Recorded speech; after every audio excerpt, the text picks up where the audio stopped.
Ho, ho, ho. Merry Christmas 2025. And we're wrapping up to the end. Got to start thinking about the new year. But let's not get too ahead of ourselves. Let's talk about Christmas. Well, let's talk about where have I been for ages? Things have changed. I'm like, what's happened to StreamYard? It's one thing having to remember how to set it up. Another thing is like, what's this? This does what now? Doesn't save the recording, huh? What? Anyway, how is everyone? It has been a long time. Man, is it worth backtracking? What have I been doing all these months now? I think the last time was like sort of summertime. So last time we congregated, or since then, reflecting back on the year. How has people's year has been? Actually thinking about it, it has been quite a eventful year. I remember the start in January. I had double vision. They thought I had a stroke. It's like, geez, that was a scare. That was a few months in a kind of recovery. And then summertime, did a lot of work on the car. Figured it would be probably the last big push before they ban vehicles in this country. So if I'm going to do any work on it, I might as well get the most out of it now. Changed all the tires, ripped out the rear interior completely because I had a water leak coming in from the roof. Changed the EGR, changed the spark plugs, cleaned it out a bit, did some rust proofing. I filmed a lot of it, so I could make some car videos, maybe. Not too sure if it's worthwhile doing. And then as the weather was getting colder, finally had an oil change. That was a bit of a nightmare. The drain plug was super tight. Going a bit full Conan the Barbarian on it.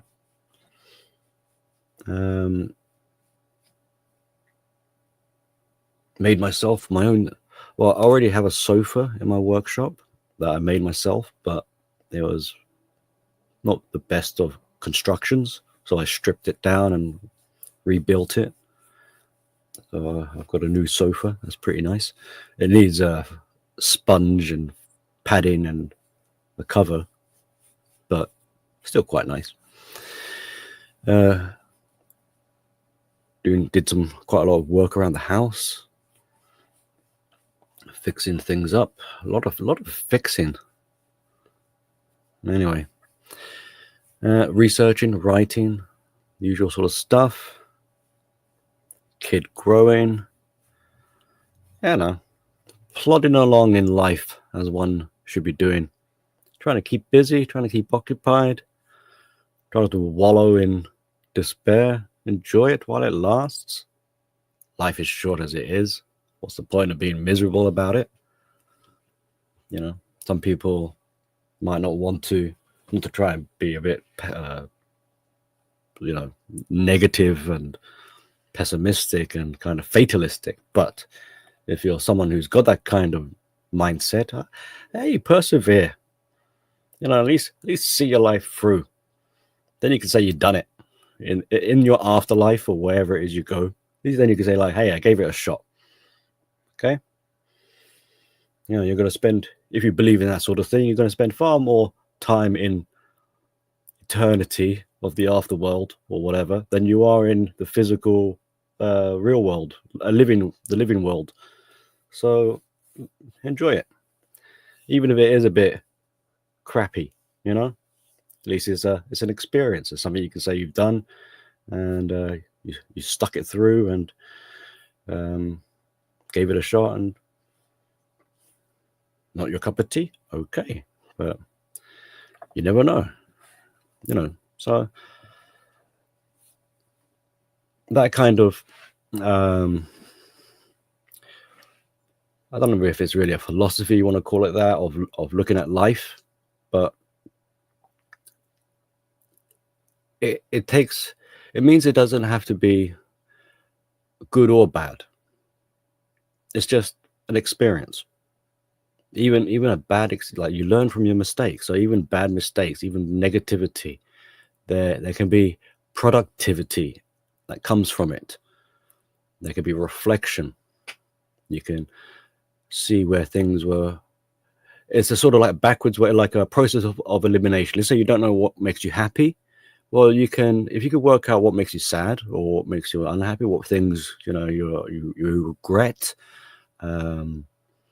you can deduce in a reverse sort of way of like, right, if I were to be reincarnated, let's say, then I know what hurt me in my previous life, so I don't really want to do that again. It kind of tallies into lessons of what's the coined term?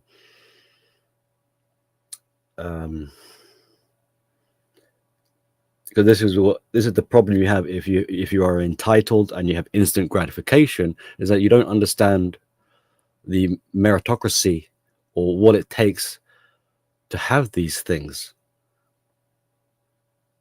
So if you've had a life where you feel like you've been kicked down, you haven't been given a chance, you didn't really have the opportunities, and so on,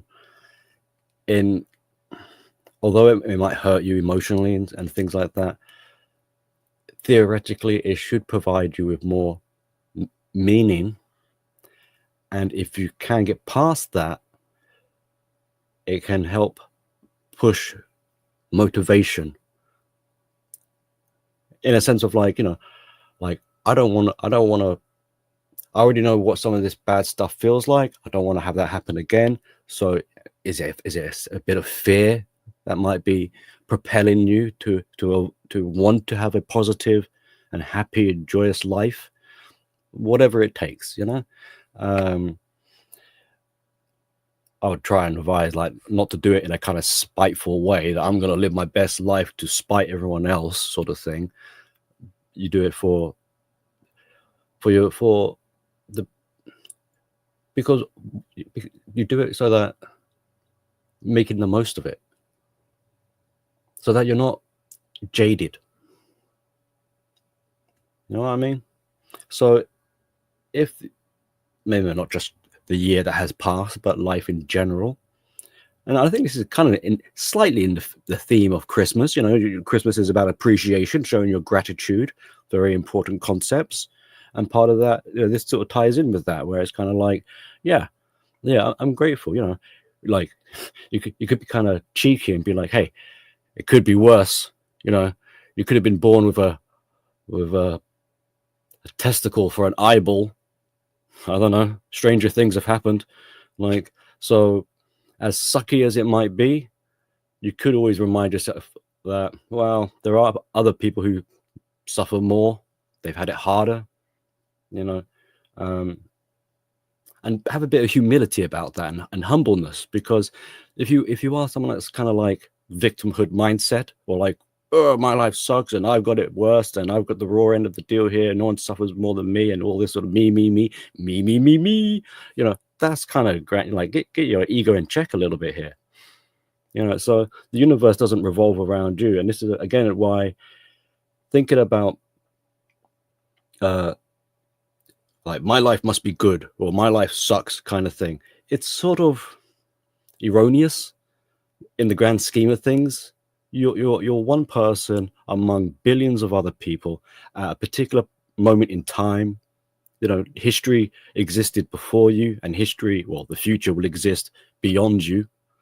So on the cosmic scale of the continuum, no offense, but you're not, you're stardust.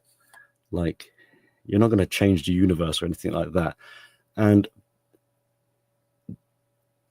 there's a bit of that restores a level of dignity, because when you exceed the boundaries of who you are and you try and have this grand vision where you want to be larger than life, you want to be the biggest YouTuber, you want to be famous, you want to have all the money in the world, you want to have all the chicks, you want to be king of the galaxy and stuff like this, you, in a way, you kind of insult the humility of just being a person, of just being a man or a woman.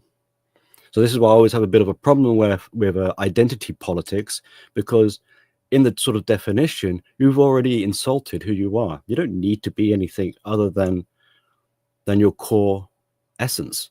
What are you at your core? What are you? A man, for example, or maybe a woman, but let's say, I'm a guy, so I'm going to say I'm a man, right? So that 3-letter or 5-letter, if you're a woman, that little word there, it was already quite potent. It doesn't need any additional fluff, really. But I think a lot of people, perhaps with their lower self-esteem and feeling less than, and the pressures around them, they feel that that's not enough, that it's too short of a sentence, that there needs to be a little cherry on top or something like this. But someone says to you, or asks you, how do you identify? Who are you? And you just say, I'm a man, full stop.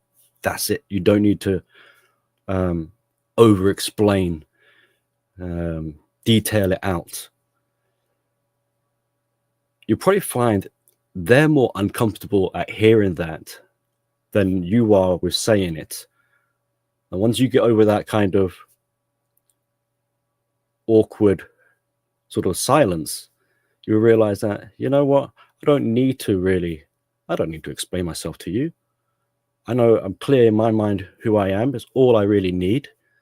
Everything else is kind of bolt on, comes and goes, things change, but the consistent here that will never change is my sense in being a man or masculine, that kind of thing.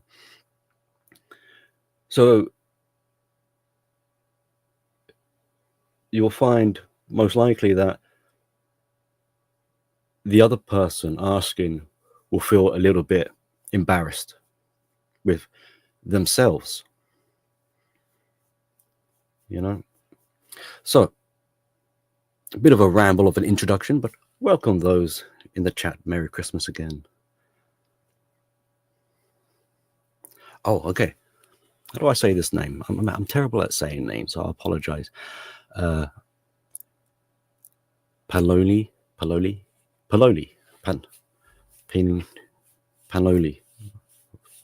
What did you learn this year?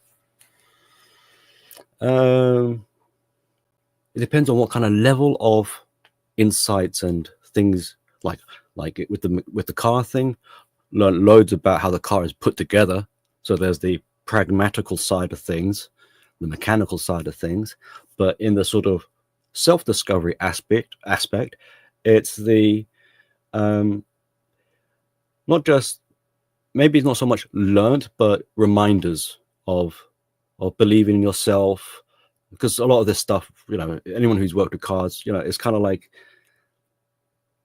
you got to figure things out on the fly sometimes. Some of your tools might not quite work. You might need a different tool. You might need you can't get your tool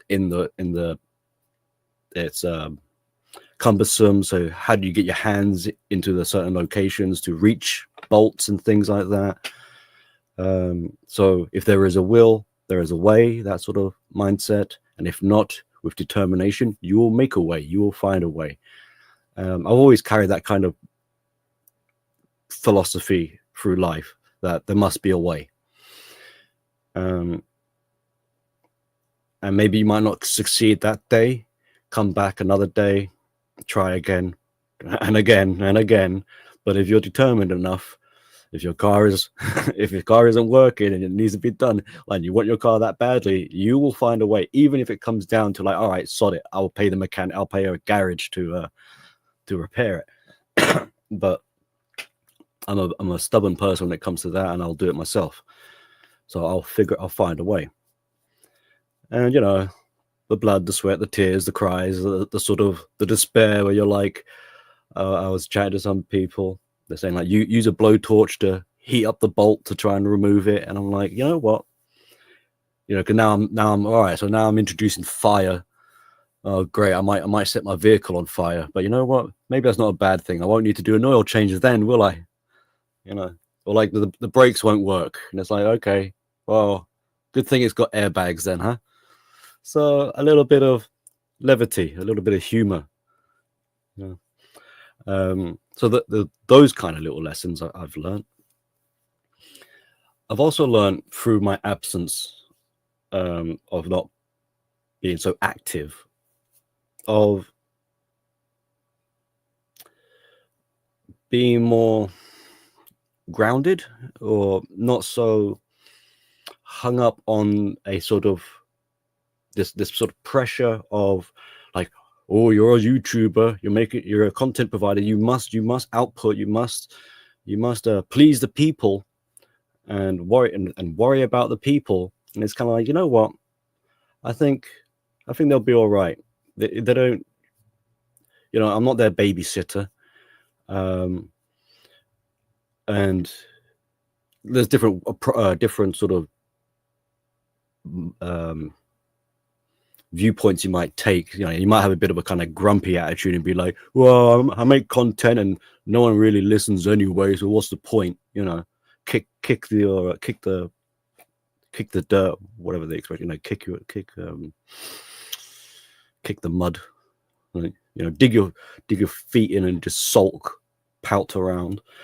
No one cares. No one, like, so in a kind of petulant, like, I'll teach them a lesson. I won't bother stream for a long time. You know, you could be like that kind of jerk if you want, or you can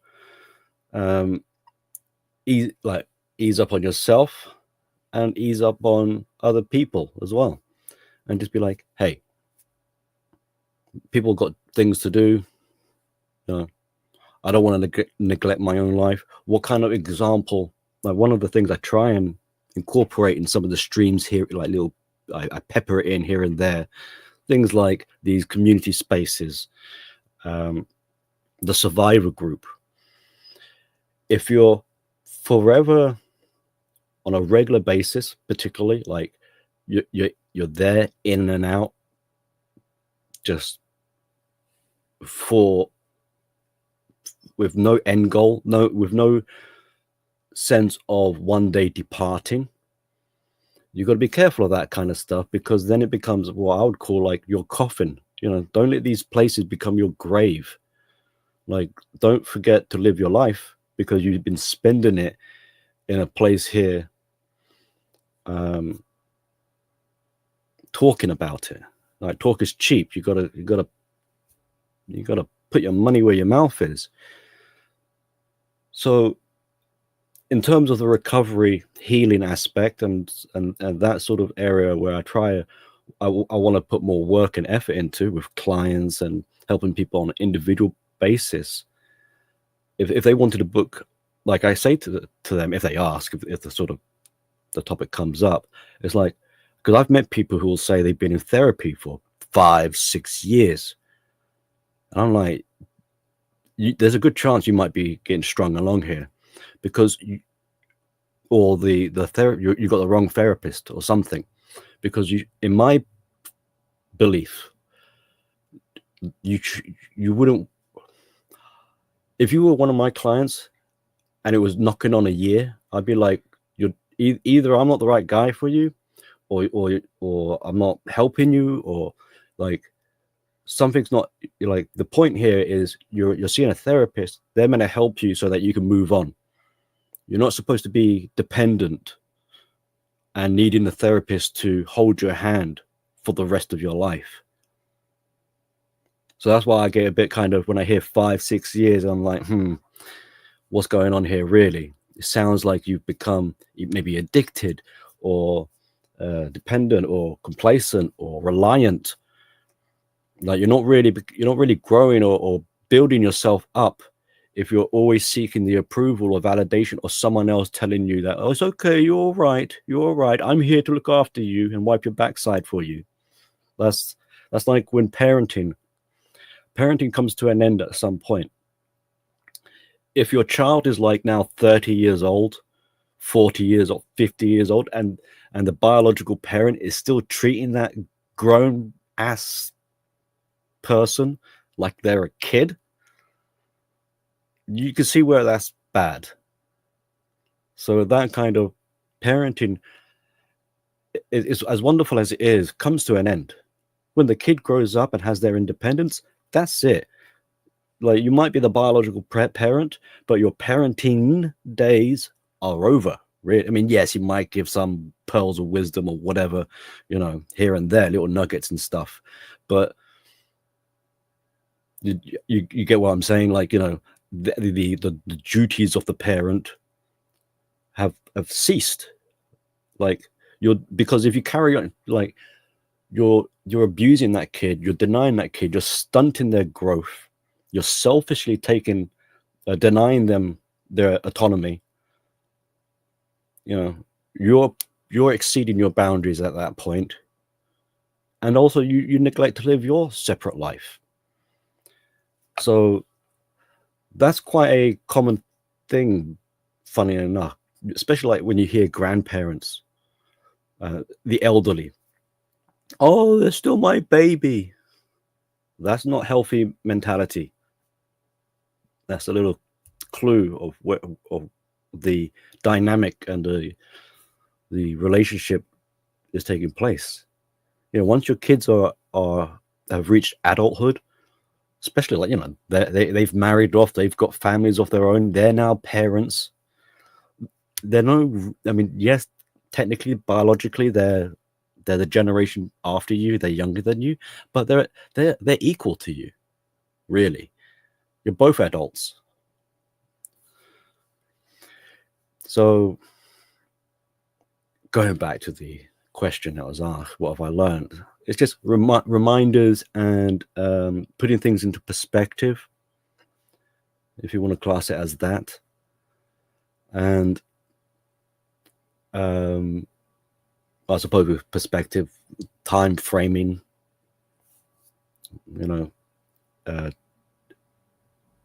organizing yourself, like if you want, because talking about parents, obviously like I'm a parent and I've got a young kid, so planning out my kid's life, our life as a parent-child dynamic, and the next 5 years, 10 years, trying to see where I would like that to go, and trying to take steps to lay the groundwork and make preparations for that. So thinking ahead and trying to be organized, and it trickles, because I was saying this on Dax. No, where was I saying this? Someone else asked me recently, like, about Christmas. I was like, well, this year I've been more efficient. Previous years, I would buy the chicken on Christmas Eve, and then it would be a panic because it's like, oh my, they're all sold out or something like that. This year was the first year actually where I was like, you know what, I'm going to buy the chicken and slap it in the freezer. So I've put a lot of effort in this year's Christmas in advance. Like in November, I was already like, right, make sure Christmas cards are ready. We've got wrapping papers, check we've got the Christmas decorations are okay. Start making organizing space and like, where am I going to put the tree and stuff like this. So everything was pre-scheduled ahead of like I could have had Christmas at the start of December if I wanted to, pretty much. So the last couple of weeks, it's like, yeah, I can relax, take out the rubbish, clean up. It's kind of funny. My fridge packed. Well, I thought my fridge died because suddenly it was like defrosted and warm. I was like, what the hell is going on? Like, no, not right now. This is a bad time to go kaputs on me. So instead of it is an old fridge, I was like, oh, do I have to bite the bullet and get a new one last minute? I don't really want to have to do this. Well, before pulling the stops out for that, it's like, right, we'll pull the fridge away from the wall and have a little inspection, have a little root around, see if there's any obvious faults here, apart from just random junk and things that have slipped underneath that. So it kind of opened up an opportunity of like, right, we'll clean up behind the fridge as well then. And I don't know what happened. It came back to life anyway. So, okay. But,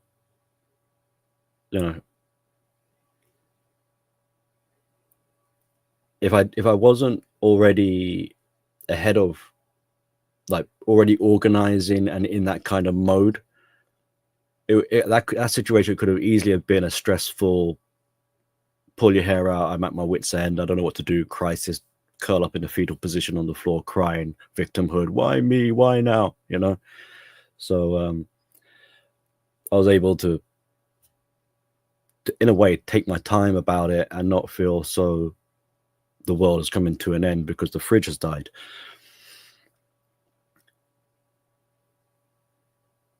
And it's good etiquette to have that kind of. It's like doing your homework. Don't wait till the last minute. If you, especially like you got the opportunity, get it done and do it in advance, right? Because what happens if something crazy like an emergency does suddenly, like synchronicity or whatever? God decides he's angry with you and decides to throw a monkey spanner in the works just as you're about to submit that deadline. You're screwed. So with better organization and mindfulness and awareness and so on, you can allocate time for the unexpected, and then life isn't throwing you what you might feel as like curveballs, or catching you with your pants down or off guard or whatever. You can deal with crisis a lot better when you're more organized, and you're taking more responsibility and managing things a lot easier. All that being said, today being Christmas, how was my Christmas? It's actually kind of stressful with all this preparation. So here's a late lesson that I learned today, like within the last few hours, sort of thing. As the day was transpiring, I was getting a bit stressed, even though I was like, hang on, I thought all my careful planning was to mitigate this and help me relax. I want it chilled this year. I'm getting old, working underneath the car. I realized, geez, my body, like, I had to put foam mats underneath the vehicle because it's been rainy, but my back and shoulders aren't the same as they used to be. So I was like, damn, man, I got to take better care of myself. But yeah, so because the reason why today was actually more strenuous, it is in part because of this careful planning, because like the expectation that I would have it easy. So as I'm trying to defrost the chicken, I'm like, this thing is, because it's the first time I've had a frozen chicken for a Christmas dinner. So I'm like, this thing is like a rock. Like, how the hell am I gonna? How long is this gonna, like? So it threw my timing off. I'm like, how long is this gonna take to cook? And how do I defrost this? Like, I don't want to slap it in the microwave. So what I did was, well, okay, all right, I'll stick it on top of the radiators. And I was hoping the kid would join in a little bit with the experience. So I gave her, when it came to opening up the presents, I was like, honey, it's time I gave her a pocket knife. I was like, here you go. Here's a pocket knife. Like, careful you don't stab yourself with it, And I didn't realize how uncoordinated she would be with she's great with scissors, but here's a knife, and it's not a kitchen knife. This is like a pocket knife, which is pretty sharp. It flicks open and then locks, whatever you call that kind of knife. And it is a pretty sharp blade. One edge has the blade, obviously, so you've got the back edge, and she's trying to cut with the back edge. I'm like, honey, it's only going to cut one way. And watch where you're slicing, because you're going to stab yourself. It was one of those, like, it was kind of scary to watch, but at the same time, it was like, this is important, and even if she does hurt herself, it's an important thing. So because she wasn't very experienced and competent, she kept wanting to put it down and switch over to the scissors. So I was like, let me show you, and stuff like this. So there's a little bit of nerve-wracking to add to the stress.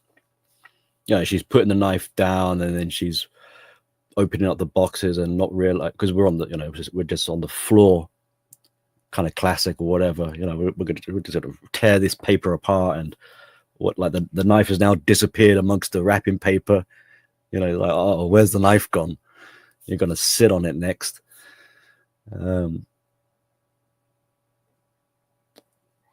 And just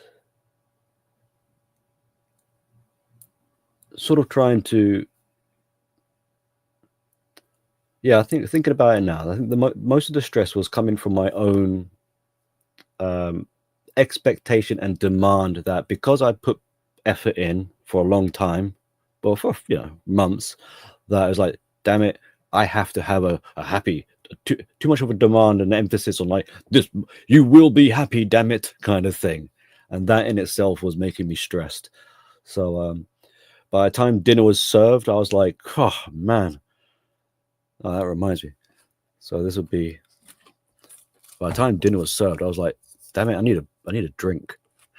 I wouldn't normally do that. So this is now going to be drink number 2. Right. Well earned.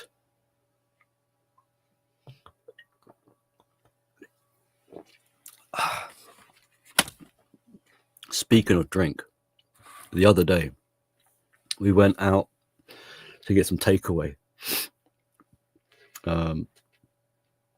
because the fridge has got vegetables and all this. Didn't really have space for dinner so it's going to be like, all right, we're going to have to get a couple of takeaways before leading up to Christmas. So I wasn't too pleased. I accept it's like, all right, this is going to be a bit of a cost. I wasn't planning to budget for this, but c'est la vie, whatever. It is what it is. All right. And we're going to a place we haven't been to for a fair long time. So trying to look at it as a bit of a treat, like, yeah, okay, all right. But surprise, surprise, like I would say to her, like, because we might pass a couple of pubs, and I'd say, like jokingly, like, do you want to go for a drink? We can have a quick drink. No, before you all get hysterical. No, I mean, like a Coke, orange juice or whatever for her, whiskey for me. But still, and usually she would say no. However, on this occasion, she said okay. Like, really? So strike while the iron is hot before she changes her mind. Okay then. So unexpected detour into the pub. She wanted to go after we got the food, but I was like, no, because they're not going to really like it if we bring takeaway into the pub. I know you want to eat it there. So we'll have a drink first, and then we'll go get the takeaway. So we're in the pub, and it's a small kind of. It's not like a chain franchise. So this is like an independent. It's got the good classic sort of pub feel about it. Kind of empty, so I wasn't too sure what to expect, being the Christmas period.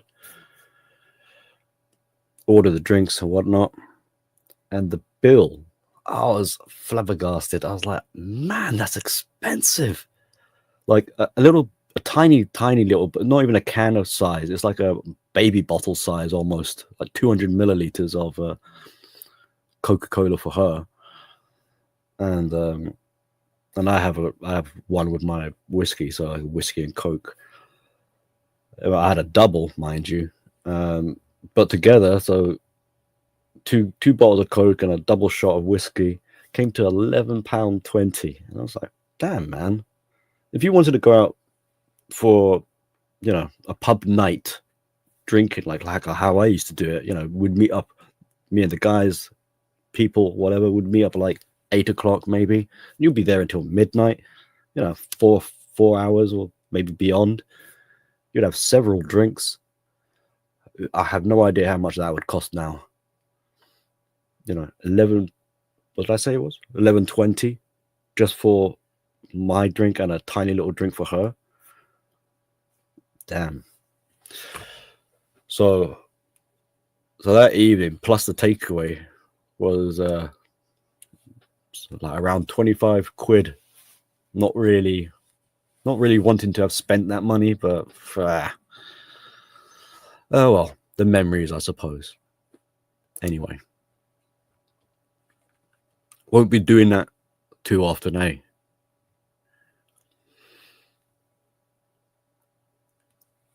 Ah, okay.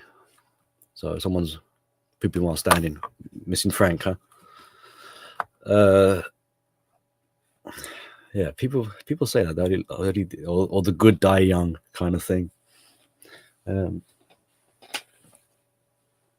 Yeah, I get that, but I think you realize it's a biased perspective. It's like time flies when you're having fun. So if someone who's fun or whatever, someone you like, you don't really appreciate the time as much as maybe you should. So it flies by, and before you know it, they're gone. So it's a kind of perspective trick. The illusion. Realistically, it's the same age, really. There are plenty of evil people that die young, but because they die young, you don't know about them. And there's plenty of good people who live old. News just in kind of thing. Peter Cullen, the voice of Optimus Prime, he's kind of like a childhood hero for many. He's like in his 80s now. He's doing conventions. He's got appearance dates. He's had to pull cancel on those his schedule.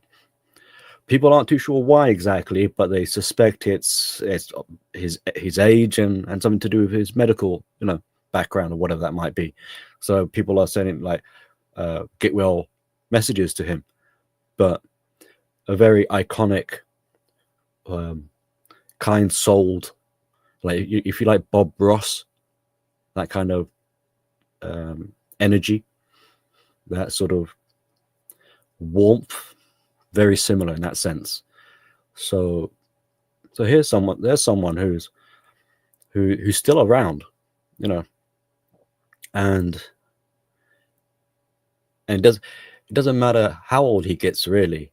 Like when that day does come, it's gonna, like, kids, if you don't know, like the movie Transformers, the movie, kids were having like serious mental crisis when spoiler alert, when Optimus Prime kaplunked, and was, at the time in the movie, was replaced by Ultra Magnus, but then later on was Rodimus Prime.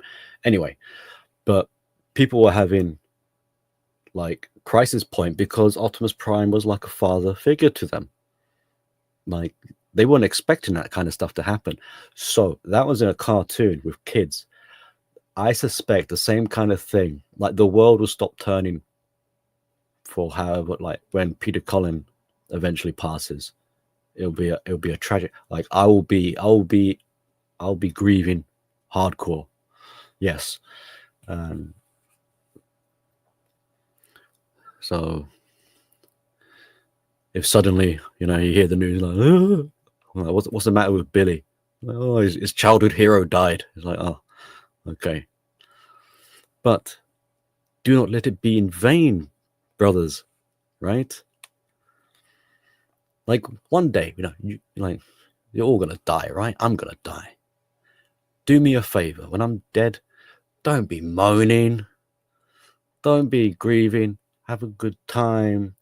Take the lesson of live your life to its fullest, because you've only got one of them, unless your beliefs are different. But you take the bad with the good.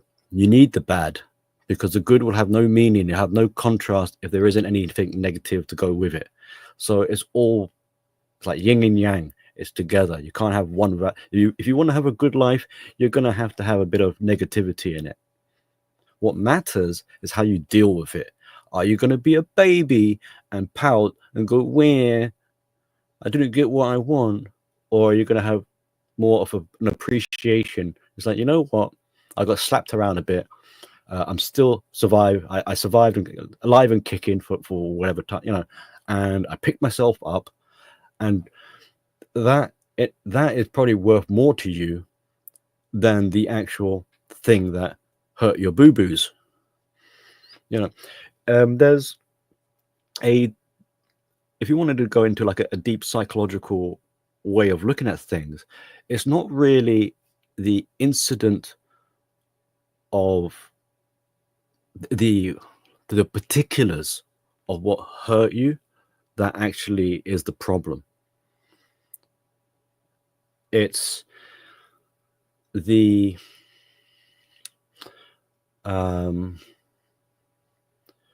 what it signifies, the sort of the psychological ramifications, what it entails, that is what upsets people the most.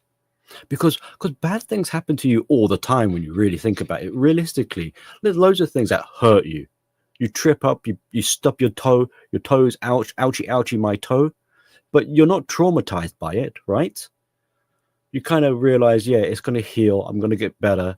And you learn more careful with your toes. But you're not scared for the rest of your life. And now you're going to wrap your feet up in bubble wrap because you don't want to stub your toe again. Okay? So there are plenty of things that hurt you, even on an emotional level. So let's raise the stakes then. Your wife cheats on you or something like this. Yeah, it hurts. But is it that she cheated on you that hurts? The particulars of that, the action that took place? Or is it something else which is more profound? That is really that is what is scarring you and haunting you. That the pain that you carry forwards, the memories, the nightmares. So what is that really trying to say to you? That maybe it's not that you were cheated on that hurts you. It's you're scared of the idea of now you're going to be alone. Or maybe now you're going to find it hard to trust someone or depend on someone. And now, or even more scary, close to, sensitive, is that, I have to be more self-reliant. So you can see how we shift our focus from, yeah, you were cheated on. And this can help as well, by the way, if you're trying to recover from things like this, whatever thing that you think hurt you. Maybe you need to ask yourself, is it really that thing that is hurting me? Is that really the problem, the action that took place? Or is it because it's nudging towards a fear or something sensitive that really is what pains me. So in this sense, with this example, the idea of like, oh, you mean I have to look after myself? I am terrified. It's not that I'm see, the cheating partner, yes, it hurt, but I am terrified of the idea of now I have to look after myself. That kind of thing. Now you're getting better self-awareness of the situation. Now you're putting it into a more substantial context or structure. And if you want to then address these problems, you can, because how can you fix something if you don't know what it is you're trying to fix? And especially if you're attributing it because of denial, because you want to deflect, because you don't want to face the sensitive truth of what it might be, the uncomfortable truth. So you come up with a cover story, an excuse. Why are you so bitter? Why are you so resentful? Why is it you're so mopey? Oh, because my wife left me. Is that it? You know?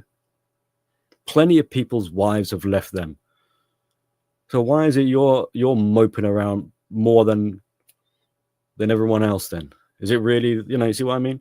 So when you, I don't know if you want to like dissect it, or when you explore these ideas, now we can get into why it's more tricky.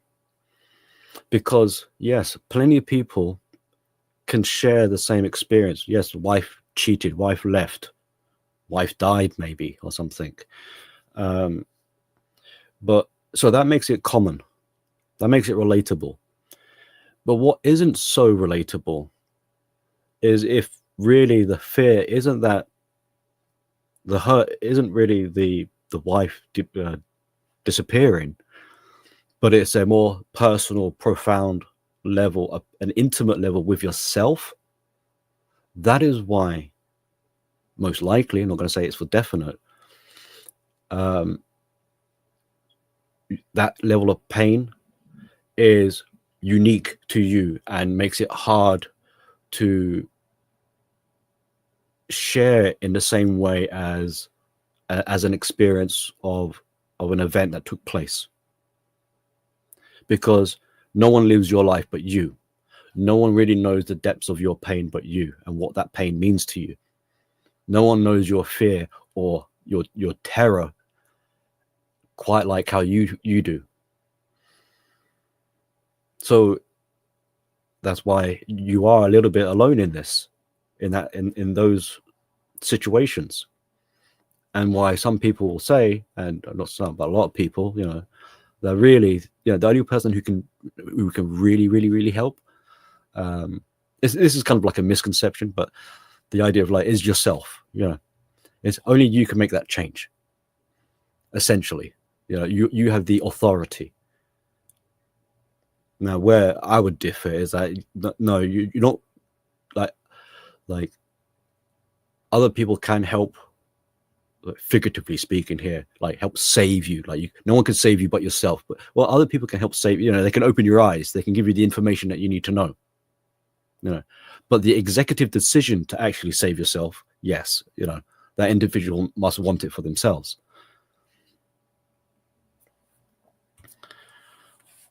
Anyway, so salute to Frank, and Vention and many others.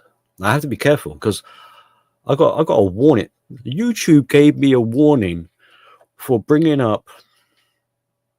I'm scared to even say the word now because I might get flagged for it. But the self-inflicted,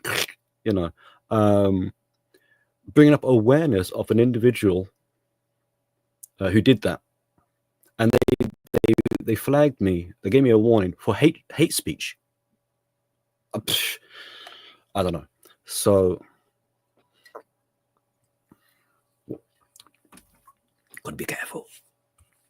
But yeah, if Frank meant something to whoever is listening, celebrate that, remember that, treasure it, cherish it, was what I was going to say.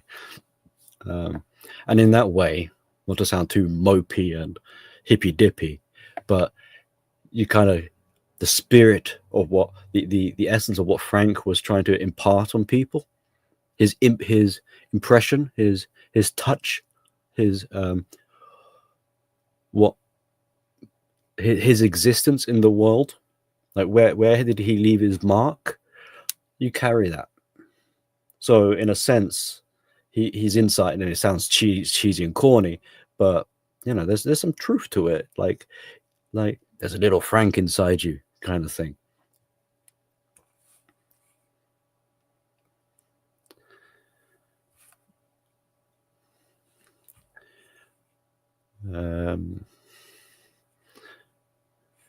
Right. I see lots of words. What does this say?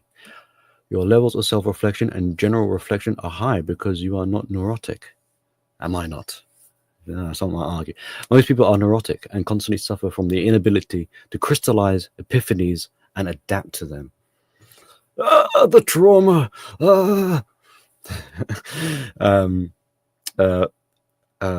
Paralysis. Oh, what is it called? Oh, there's different types of paralysis.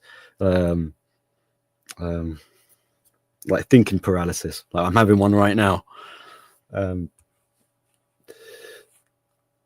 Yeah, but true. There is a lot of neuroticism.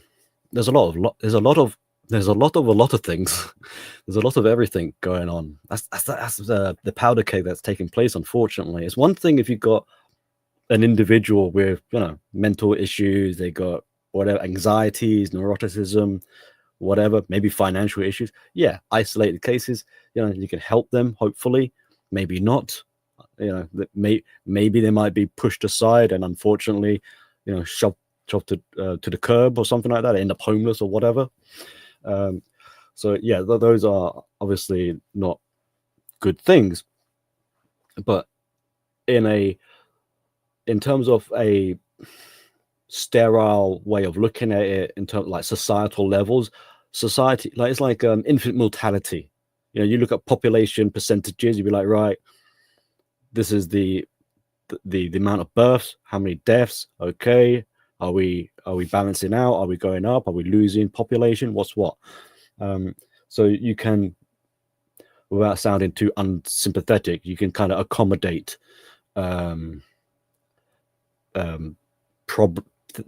people who have problems and issues and whatnot.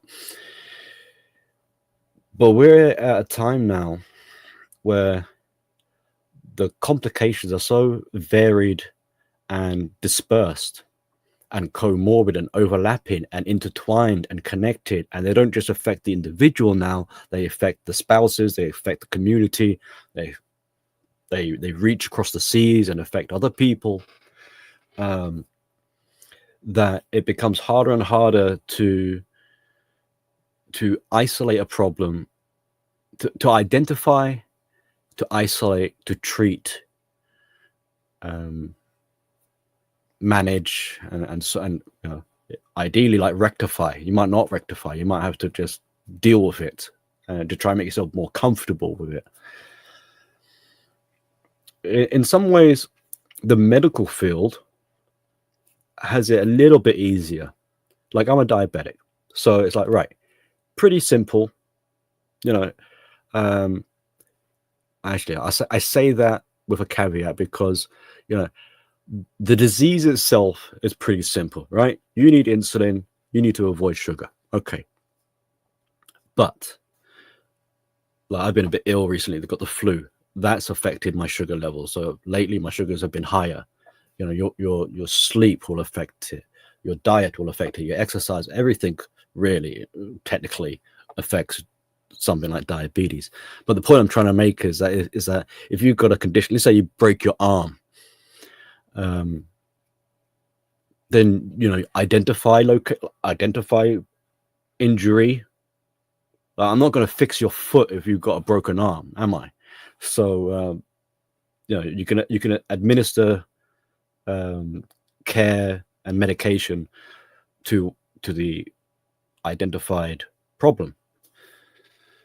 But when it's mental and sort of like social cohesion, kind of abstract, and people are still toying with terminology. Like, we think we're hot stuff, that we're smart, that we've got this all figured out, we've got books written on it. We're still really in the dark here on a lot of stuff.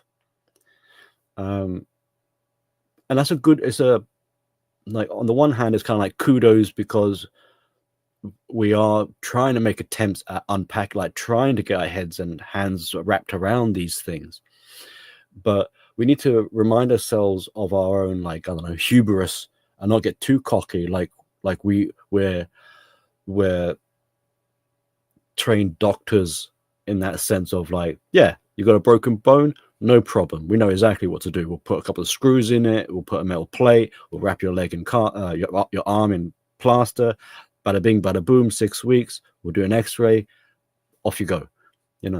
So we're not quite there in terms of some of these other problems in the social cohesion of things. And it's like a cocktail. So it's one thing, you've got someone who's neurotic, but what if that person who's neurotic is in a relationship with someone who is whatever, X, Y, and Z?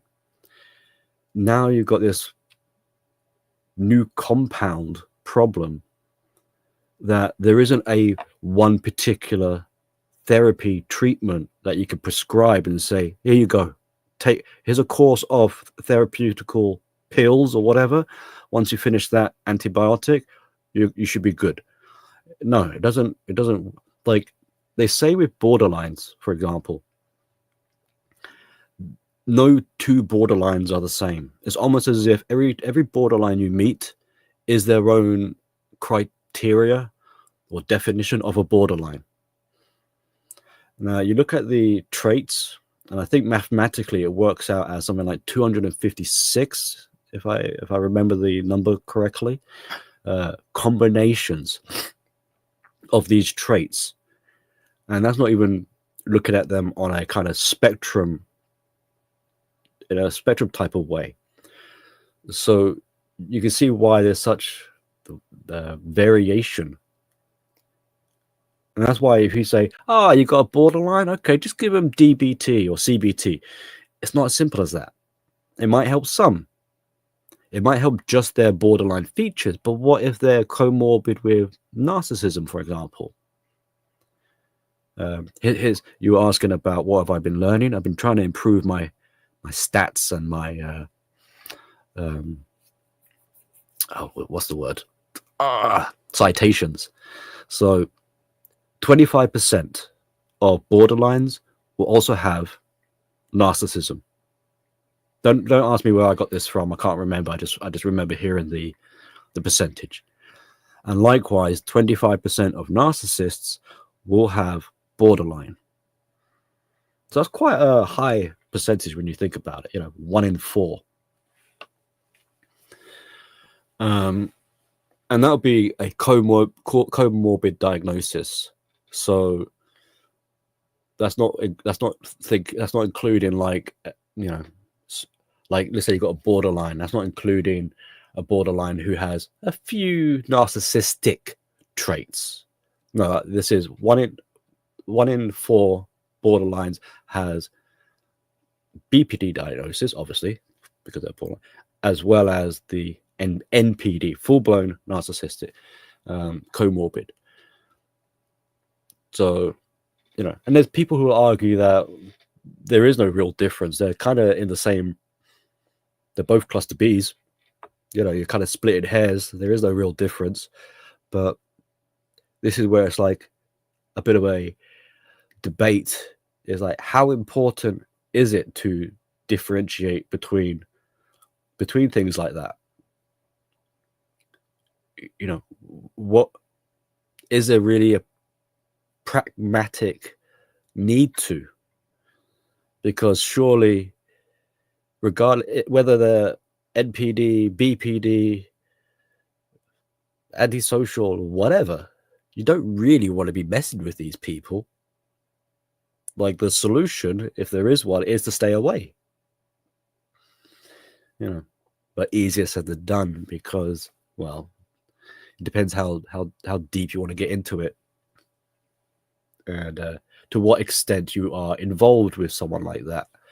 Like, getting away from a borderline, whew, good luck with that. Getting away from a narcissist, it's a little bit easier. No, well, you know what I mean. Hopefully.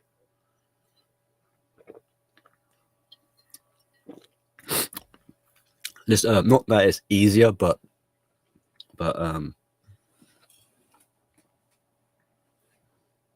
don't know.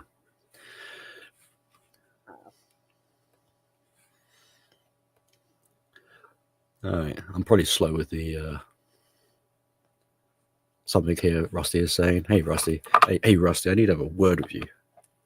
You've been stepping on my toes, but in a good way, and I like it. So keep on rocking on with the videos that you're doing. I'm enjoying them, and they're very useful. So that's another thing. I'm learning a little bit from Rusty here. There's a few when Rusty, when you're doing the videos on the board, like, the cluster bees, there are, I'm going to be an arsehole about it, and I'd be like, hey, a bit of clarification, or there's a little bit, you're missing out on a little bit. What is it you're going to do? I said, I left a comment saying that's a deep topic. What was that? What was the subject matter? The discard, was it? I think you were talking about was it the discard? Pretty sure it's the disc. Wait, let me scroll to it. Rusty, could you remind me? Was it the discard? Because I could say it. I could say something now about that, because you said you're going to come up with a 3-step. The smear campaign? Was it a smear campaign?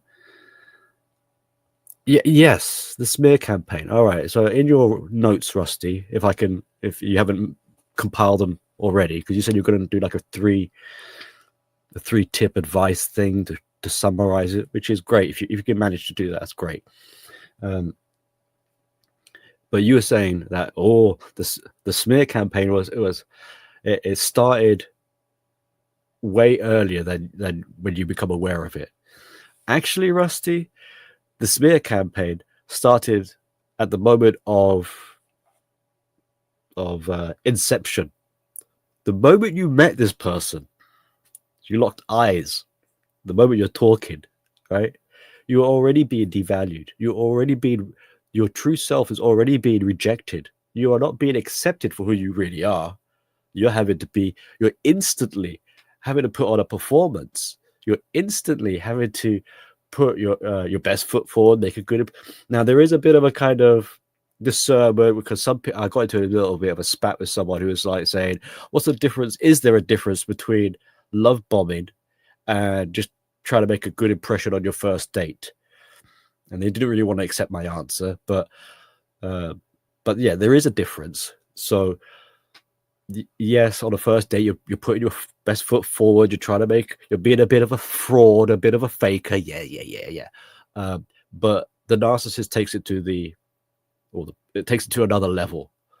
They're encouraging you to be this false version of yourself, and so when they showcase you to their family and friends, hey, I got a new relationship. Here's my new boyfriend or whatever. In that, so you think that's idealization, and it is. Simultaneously, you're being devalued at the same time. So the love bombing is an insult. It is a devaluation whilst you are being put on this pedestal. Because with a bit of humility, you'll recognize that you shouldn't be put on a pedestal. If someone puts you on a pedestal, they are disrespecting you. They are not treating you like a human. they're trying to treat you like superhuman. Now, obviously, it's like, well, who wouldn't want to feel superhuman? It's like, yeah, it feels nice, but it's not a compliment. And this goes back to the very start of what I was saying. It's like, what's wrong with just being treated like a man? You don't have to be treated like Superman. It might seem like it's a nice thing, but think about it logically or rationally. Like, no, you just want to be treated with some dignity and respect. There's nothing fancy about it. It's just basic kind of stuff. That is more complimenting. It's like me saying not that you don't deserve special treatment. It's like you don't need it. You're already great as you are. Like, you fart or whatever. You've got some bad things about you, but that's fine. Like we accept you. I accept you. Whatever. Like, as you are. Like, you don't have to fake anything. You don't have to be more than life. And so this is what I'm saying. Like, the love bombing and the idealization is already a smear campaign, in a sense, being run on you. And you throw in the topic of projection as well. You incorporate projection into that mix as well. So the narcissist is projecting something that which is not true. You are adopting it, relabeling it as the air quotes, like the true you, which it isn't. So you have to reject the actual, the authentic, the true, genuine you. That's gone. You're now this Superman on a pedestal, which you are claiming, trying to live up to. And when you can't, you're going to be accused of not being the person who you said you were. Sorry, excuse me. And so there's projection, and there's also gaslighting mixed in. So there's multiple elements being mixed in, especially in the beginning, that contribute to the later on smear campaign. And that's why in a lot of cases, the smear campaign, the more apparent smear campaign later on that people first identify, go, oh, I just had a smear campaign ran on me. That's why it kind of flows seamlessly in a way, and blends into one conspiracy with another conspiracy, with a reputation destruction, with a character assassination, is because the pathways to navigate and reach these conclusions have already been set up. It's like the trench work has been dug up, and now the water is flowing. So the water flows. It's like the pipe work or whatever. It flows, and where it flows, combined with the level of resistance and the ease or the ease at which it flows, helps the narcissist to maximize their bang for buck. Like, if they're seeing that the water diverts more easily this way or that way, then they hone in, they invest more, they double down or whatever, to capitalize, to maximize the return, because that's another sort of element to add to this, because they've had to, all this time they've been putting, you're an investment, so they want to get their return on you. So when they smear campaign, that's not just like, oh, I'm going to ruin your reputation. This is payback for all the years or whatever that I've been crafting this alternative version of you, and by gosh, it's gonna go their way, one way, by hook or by crook. How dare you have your say that you're gonna push back against the smear campaign? No, it's already too late, kind of thing. The flood has already you get what I'm going with anyway. Blah blah blah. But yeah, thanks, Rusty. So I love it, and I love the music that you keep adding to it as well. It's stupid, it's cheesy, it's corny, but it's great at the same time. So love it. Let me just go back.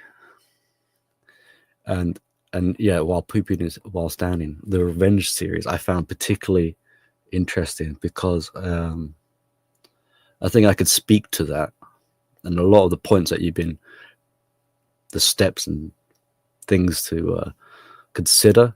It's like, yeah, steal my world. I'm like, yeah, I know that. I've been feeling that. So I feel like I'm warranted. Is that the right word? I feel like there are some people that deserve a bit of a getting the chop smacked in a bit, you know. But that also that line of like point of no return. Not well, that is kind of like, should I? Shouldn't I? I don't know. I don't need to, but at the same time, if I don't, they'll just carry on, and they'll just drag other people in. So, like that point you're saying about how it needs to help other people and longevity. That's where I'm thinking, I actually feel kind of partly responsible. Like if I don't do something, then it's just going to carry on, and it's not going to help anyone, and more people are going to get hurt. So I feel a little bit duty bound. So sometimes walking away or ghosting is like, you might be able to do it, but there might be something that kind of pulls you back. That's the thing.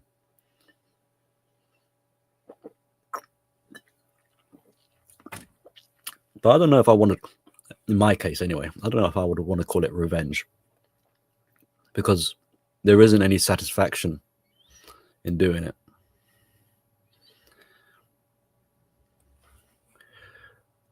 Oh, wait.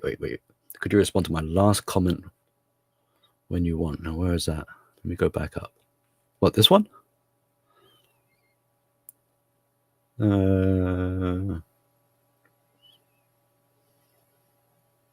Did I not? Most people are neurotic and constantly suffer from the inability to crystallize epiphanies and adapt to them. Maladaptive is the first word, that sort of topic area, but it's some. This might be something maybe you take for granted. Like for some people, it can be hard. Like to even have self-awareness is already quite a milestone of an achievement. To have humility or any of these sort of things, to have humbleness, to have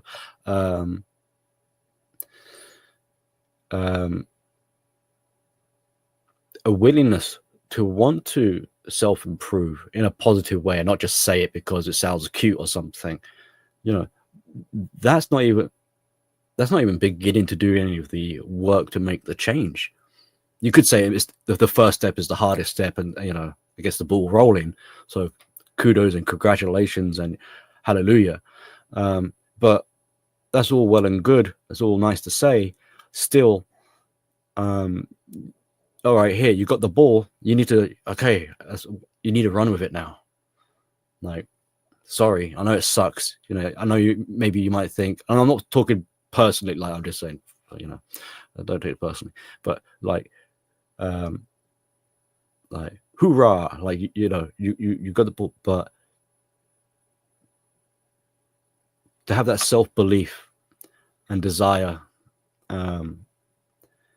and the willingness to be vulnerable, that is quite terrifying. So there's an element of bravery that needs to be in there, an element of risk taking. So if you've got people who are in a neurotic sort of state, they're not very in control of themselves. That's why they're kind of like, neurotic is like uncontrolled outbursts of emotions and behaviors, you know. So they might twitch, they might I don't mean this in a insultive way, but they might spaz out, you know what I mean? Like they might flip out, they might lose coordination and go bonkers, you know, like flare around and stuff. Anyway, so if they haven't really got that kind of control of their emotions are probably extreme as well. to then have this expectation that they can control themselves to address, to crystallize their epiphanies and adapt to them. This is quite a tall order, and it's not something that's is instantaneous. This is kind of like what parenting is supposed to help build and work on, and gradually the confidence and the self-esteem, the self-respect, and so on. So there's a lot of school of thoughts and approaches that coalesce together to help this individual. And even with all this, there's no guarantee. I mean, they might be able to wrap their head around some stuff, but there's no guarantee that they're going to be hunky-dory, 100%, no problems, wunderbar, and all this sort of stuff.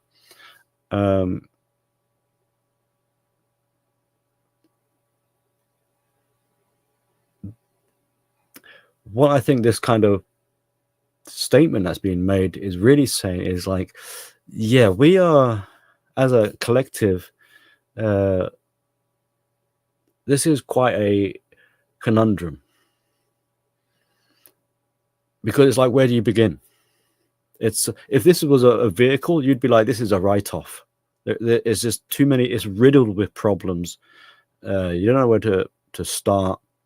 You're opening up Pandora's box, and this isn't to be pessimistic or to say it's hopeless, and not to treat people as objects and like cars, but at the same time, it kind of emphasizes the importance that, yeah, maybe people need to pause and take stock, like slow down the runaway train before it crashes, and start taking it a bit slower, because some of these challenges like neuroticism, survival instinct, for example, they exacerbate the situation. They make it feel like crisis. You're in a rush. You're looking at social media and you're like, well, the news or whatever, and you're just hearing problems. The world is coming to an end. Oh, the aliens are coming. Oh, this and that. Oh, food shortage. Oh, population crisis. There's no short supply of crisis and problems. So if you want to terrorize yourself and give yourself some kind of trauma, that's easy. It's easy to cause problems, and there's this inclination, especially if you've got like a survivalistic mindset, you're kind of being corralled into that way of thinking. There's a lot of fear. It's being like, oh, everyone's doxing you, everyone's doing this to you, everyone's doing that to you, they're out to get me. Paranoia, and then you start going into like schizotypical sort of disorders and things like that, magical thinking, conspiracies. Yeah, but there's it's not by definition, but it's by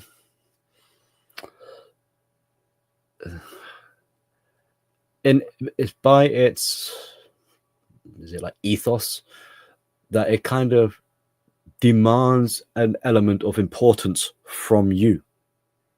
It's like, if there's a crisis, oh my God, there's a crisis, right? You hear about it. So it's almost like you're being told that you must care about this crisis. It must be important and it must impact you. So you have to, if let's say you're busy trying to organize your cupboards, your kitchen, your house. It's like, no, forget sorting your life out with the realistic pragmatics of your daily living. Forget that. Did you know the population is decreasing? It's like, what's that got to do with you? Nothing really. Oh, but you should care. Do I? Do I really? I don't think so. Oh, climate change. And what's that got to do with me? Should I care? Oh, you're supposed to care. You're meant to recite. You're meant to do this. Da, da, da, da, da, da. Like, really? Am I that egotistical to think I'm going to impact the cosmos with my my garbage habits. Like, oh no, I washed my hand with soap. There's now soap in the water. Oh my God, 20,000 turtles are going to die because I washed my hands. You know, or I flushed the toilet. Oh no, I killed the seagull. You know, so you're telling me I need to now put the brakes on my life. I need to sacrifice elements in my life. I need to put my life in danger eventually in order to save pelicans that I'm never going to see, you know, to save the Martians on another planet because somehow my my bald head is causing the sun rays to melt the ice caps. See how, I mean, all right, I'm being a bit facetious or whatever, but it can make addressing like you have these epiphany. It's like your focus and attention is being diverted elsewhere, and then if you don't do that, you're shamed for being like you're a selfish jerk. Don't you care about the ice caps? Don't you think you should wear a baseball cap for the rest? Don't you think you should glue that on your head?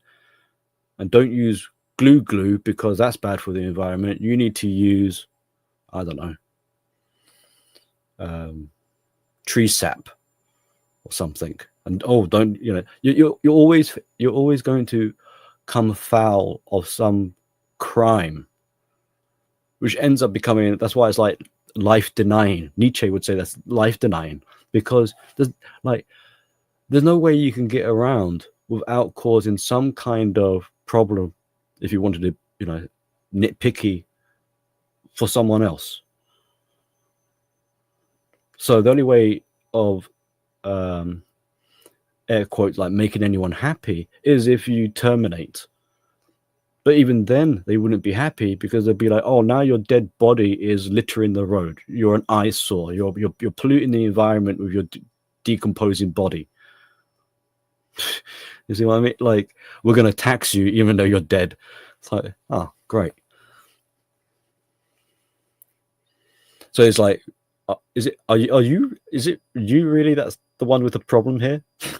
Then they seem to make it sound like you are the problem, but yeah, I think it's a lot of other people. I don't know if I'm really addressing this point here, by the way. I don't know how to pronounce your name. Pain. My apologies. Painoli.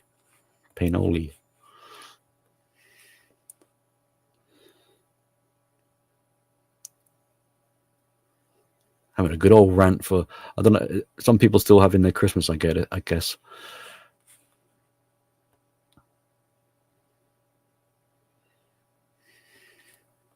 But yeah, if people,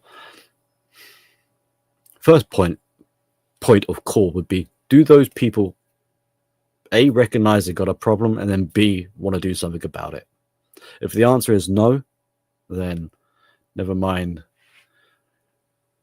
the ability to crystallize their epiphanies and whether or not they suffer. The thing is, some people want to suffer, and it's becoming more of the case that the more miserable and the more they suffer, the more that's validating for them. So you've got to work out with a bit of discernment, like especially like the victimhood mindset. It's like, I think, like if you actually try to help them positively, they might be offended. They might attack you for trying to help them. Why are you interfering with my victimhood? You're taking it away from me. My pain is all I have. No one suffers more than me. My identity is my suffering, and you're trying to kill me by healing me. Get away with your help. I don't need your help. Rah, you're evil. You're Satan. Like, whoa. I knew it all along. You're jealous of me. I'm jealous of you and your victimhood. Everyone wants to be like me because I'm the supreme victim of the universe. I am the invincible victim, and no one can touch me or harm me because I'm immortal. Like, whoa. You sure you don't want a biscuit? Get away from me with your biscuit of poison delights. Damn, man. I think I'm gonna worry about my own nonsense. Leave them be. If they want to, maybe have a bit of patience. Like, it might be cruel, but maybe when they've had a little bit more suffering than they like to endure, maybe then it won't be you needing to offer out help. They'll come to you or whoever. They're probably actually saying that they'll probably just scream at the world even more. I hate the world, I hate the universe, but I hate you most of all. Why have you forsaken me and done this to me? Like, who are you? See what I mean? Now you're ghosting me. You did this deliberately on purpose because you're jealous and you want to spite me. You're so sick and evil and twisted. I hope you die a horrible death and your eyes and bulge out and pop and your brain explodes and you turn into a puddle of ooze. I'm beautiful, everyone. I'm so loving and caring. I'm full of empathy. Can't you see? It's like, wow. You just told me. Sorry, excuse me. I'm going to just mute myself while I cough my lungs out.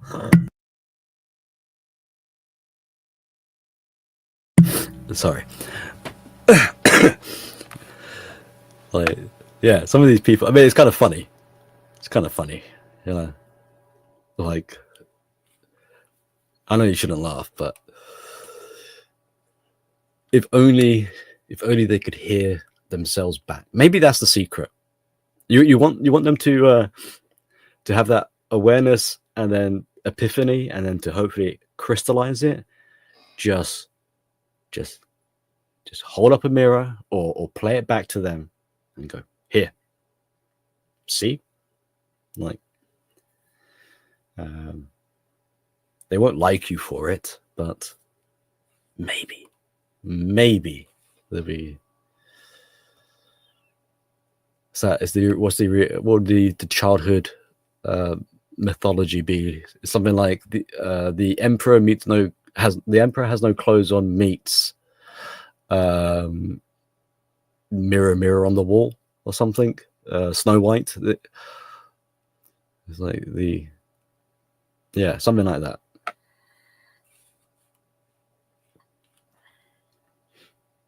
Yes, no, yes. Ghosting, aka the no contact. Slightly different, if you wanted to be nitpicky, but near enough the same sort of thing. Yeah, I mean, ghosting as it, like,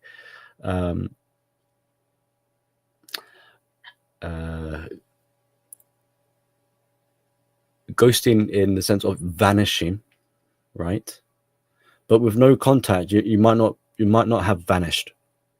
Your presence, you might still be around. You're just not going to make any contact. You just the channel of communication is closed off. But there is another sort of school of thought with no contact where it goes deeper, like a next level, where even thinking about them, like, so it's one, like stage one would be no contact from the other, right? But to take it into more advanced levels, because victims will think of their abuser, the narcissist or whoever, right? And that in itself is a breach of no contact, because you are interacting with the thought. So in a way, even though the other is no longer in communication with you, you are in communication inside your own head. You are kind of you are interacting with an introject, if you want to get a fancy term, of your abuser. Their voice is in your head, and you're like, no, stop whispering in my ear, stop tormenting me. I can hear my abuser in my head saying things like, you're a piece of crap, yeah, you're a nobody, I hate you, you ain't worth diddly squat, blah blah blah. That's an introject, the voice of the critic, the inner critic. When your children, that parental voice in their head is they've got an introject of their parents inside their head, that voice. So with proper full-blown no contact, you would stop interacting with this thought thinking, this line of thinking. And there'll be other things as well, like if you were living together, you would remove their belongings, you would take away anything of reminders that bring up the other person. In a sense, you are eradicating them. You are expelling them from you rather than you becoming a ghost. So it's kind of like the reverse in a sense. When you're a ghost, it's you that disappears, but when you go no contact, it's them that disappears. Yeah. So you get rid of any reminders. If there's movies you watch together, or songs that you used to listen together, or restaurants you used to go together, you try and those things that trigger you, that remind you, like, you try and get rid of that stuff. Okay. Now, if you're not too bothered by it, then you don't need to, and some things you can't, like if you've got children together, like that's going to be a bit difficult. So no contact, usually, even though it's kind of like the goal, the ideal, there's usually a caveat, which is basically saying like it's not always 100% possible,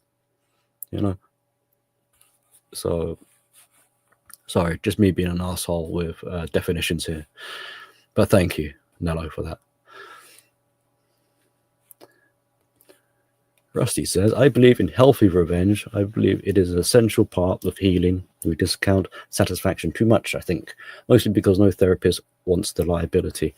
Yeah, and they'll probably sugarcoat the word as well. So they probably wouldn't want to call it revenge, but they would probably want to call it, I don't know, justice! I don't know, karma! Even though I don't like the word karma, I'd just be like, consequences. But and I kind of somewhat agree with you there.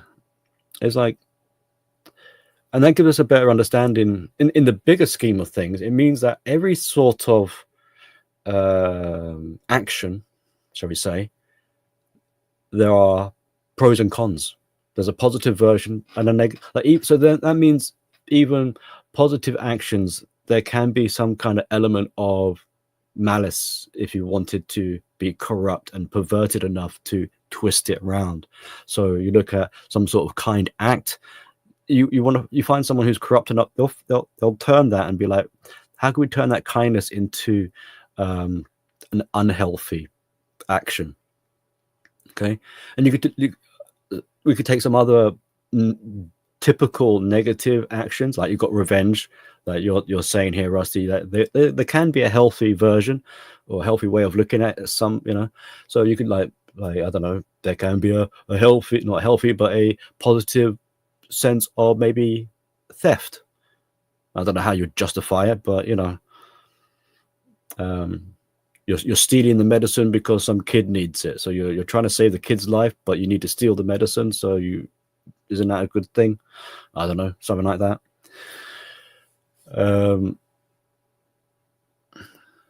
But yeah, and if you wanted to take this into a sort of separate conversation, this then brings up a whole topic on like, so is there really a thing of like morality or ethics? Like, are they, because they're you can fudge them, they're malleable, you can move them around, they're not fixed necessarily, they get updated, they get redefined, they're subjective. We like to think that they're not, but are they types of, are they kind of like excuses of, are they necessary even, so is it just so that we can feel good with ourselves in our conscience, so that we don't, do we have morals purely because we don't want to feel guilt and feel ashamed? So we try and do what we say is morally right, but it's not because we want to necessarily do what's right, it's because we don't want to feel embarrassed with ourselves, so it's not really coming out of a place of genuine sort of, my heart wants to really do this for you. It's the alternative is, if I don't do that, I'm going to feel pretty bad about myself, and that is more of a priority than actually helping someone else out. So it kind of puts it kind of like, whoa, man, there I was thinking you were kind and helping people. Actually, you just don't want to feel like a jerk, you know? Like, yeah, but don't you benefit out of it? I suppose so. Okay. All right. I don't know. Does it take the fun out of things? Does it take the romance out of morals? Because then you look at some victims, and they can be the most preachy, righteous, moralistic, righteous indignation, around. And you're like looking at it thinking, hang on a second. How are you Jesus' chosen one who's going to ascend to heaven, and you're morally superior than everyone, when you're berating them, insulting them, telling them that they're stupid and everything, and somehow you're morally best. What's going on here? Like, they're trying to, and I'm supposed to feel ashamed because Mr. Morals over here, the Messiah, is giving me a lecture about how much I sinned. Excuse me? Like, did someone slip something in my, like, did someone put something in my beer here? But yeah. Fun stuff. We're going to be here for hours.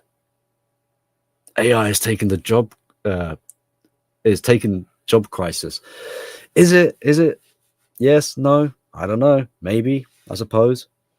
But again, should we be looking at this as a sort of evil crisis, or just be like, hang on, isn't AI just a tool? So just like any other tool, it can be beneficial, and you can be a douche with it and treat it like a weapon, a hammer, like social media. Isn't that like a tool? No, people could be like, "Oh, look at the damage it's done." Yeah, but it has done some good, hasn't it? We're having a stream right now thanks to it. You those of you who uses YouTube for research and learning stuff, so it's not AI that's the problem. It's the people who want to abuse it. So it's not that AI is taking the jobs and stealing people's jobs. It's those who are using AI are abusing AI to take away jobs, to take they're probably going to say it's cost effective, well, generally I suppose that's going to be their argument. It's cost, and it increases their margin or something like that. So in a business sense, it makes sense to have AI, and they're not going to care about employees keeping their job. So the AI is being used in an abusive way, which doesn't take into the account a human element of like, yeah, okay, it might outperform human workers just because it's logically right. Is it actually the right thing to do, though? It might be good in some ways. You might look at it as a waste of allocating a salary to a human employee. Like, it's not we don't need this guy. We don't need this guy. I don't know. We don't need Billy. I was just like, pick a name. Why? Well, it's like, all right. We don't need that guy Billy. He doesn't do anything. Like, he just stands at the door holding it open for people. He's just a doorman. No offense to doorman, but it's like, hang on. Even though he might not seem to be productive, his value, his salary is for more than just holding the door open. He carries. I got the expression from hearing it bullets, but he carries the reputation of the company. He's the face of the company. You walk into the building, you see who you see. You can see the doorman. So how he's dressed, presented, carries himself, how he's treated, and his salary needs to reflect this. You don't want some miserable, unsatisfied worker, but that pays dividends to the company where AI cannot. And this is where the higher ups perhaps don't recognize this and are abusive, not just of the AI, but of their employees in that sense. Because it might be a matter of like seeing the forest and not the trees type of thing, where they're just looking at the percentages, they're just looking at the margins, they're just looking at the stock, and they're overlooking the street level of interaction and connection between the business, their face, and their customers. And maybe in the future, when their profits decrease because customers don't feel like customers anymore, they feel like they're being pinched. Because I'm not a business guy, right? But I'm pretty sure someone who is business minded, they can chime in here, please. But I'm pretty sure a good mantra and whatever is, if you can get a customer that is happy to pay, you did them a service and they want to pay you, then that's a good thing. But if you've got a customer that feels like they're being robbed and they're getting their arm twisted by being a customer, they're not going to enjoy being a customer. They're not going to enjoy being a customer anymore. They're being looked at as if they're thieves. Now everyone's got, like, you go to the supermarket, there's CCTV in your face. Everything's got a security tag on it. They're treating you like a criminal. They want to search your bags all the time. So hang on a second. I'm not having a happy shopping experience here. I feel a little bit like I'm like I've done something. So we'll see what happens in the future. But I think it's this sort of kind of like, let's get our pitchforks and just start attacking AI. Just they're taking our jobs. Is I don't want to say hysterical, but I think it doesn't help us work, because what will end up happening is that you'll get a knee-jerk reaction and then overcorrection. It's like, all right, we must declare war on the AI and get rid of AI altogether. It's like, whoa, is that the solution? Maybe it is, but maybe it's a kind of panic attack. It's because you're scared of something you don't understand. You look at it as if it's black magic. AI must be evil. It's going to destroy us. It's going to turn it. I've watched too many movies. I've watched Terminator. Oh my God, the Skynet. It's like, chill out, my man. We've had AI around a long time, so maybe it's not too bad. Maybe it is. I'm just like, how about we pause instead of being committed to annihilation? Quick, we must nuke AI before it has a chance. AI is taking the men I want to be in bed crisis. Okay. Oh, is this like the female argument? I can't be married woman because the Chad I want bought an AI girlfriend crisis. Oh yeah, right. Okay, so women are unhappy with AI, because the guys are having AI girlfriends. Now, again, superficially, this might the initial fear of but like with this argument anyway, women might have the last laugh in a sense. Why? Because, all right, yeah, guys it's like, be careful. It's the lesson of be careful what you ask for. So, okay, guys might have AI girlfriends. All right, at first might sound like bingo, wonderful, no problem. But it is an AI robot or whatever. It's not human. So what is it? Kind of brings up a more philosophical question. It's like, what is it that people really want then? Is it they want some sort of interface to interact with, like AI, or is there something that cannot be mathematically quantified, i.e., like this human soul? Is it something like that, which is what people, not necessarily men, but is what they're seeking when they're looking for relationships? Yeah. Catch you later, Rusty. Thank you for being here and hanging out, and Merry Christmas, sir.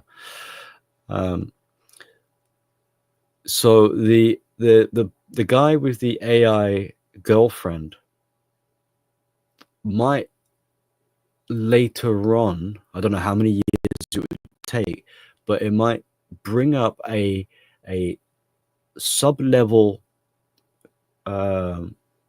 question of what is it that really defines a relationship or defines connection.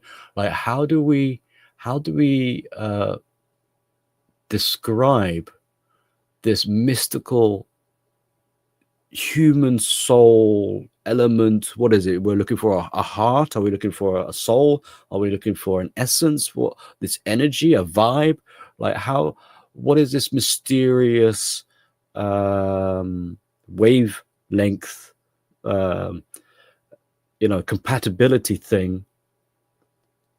Because the next stage after that will be some kind of corporation being like, whatever it is, we need to bottle it up and capitalize on it. We need to commercialize that thing. We need to manufacture it.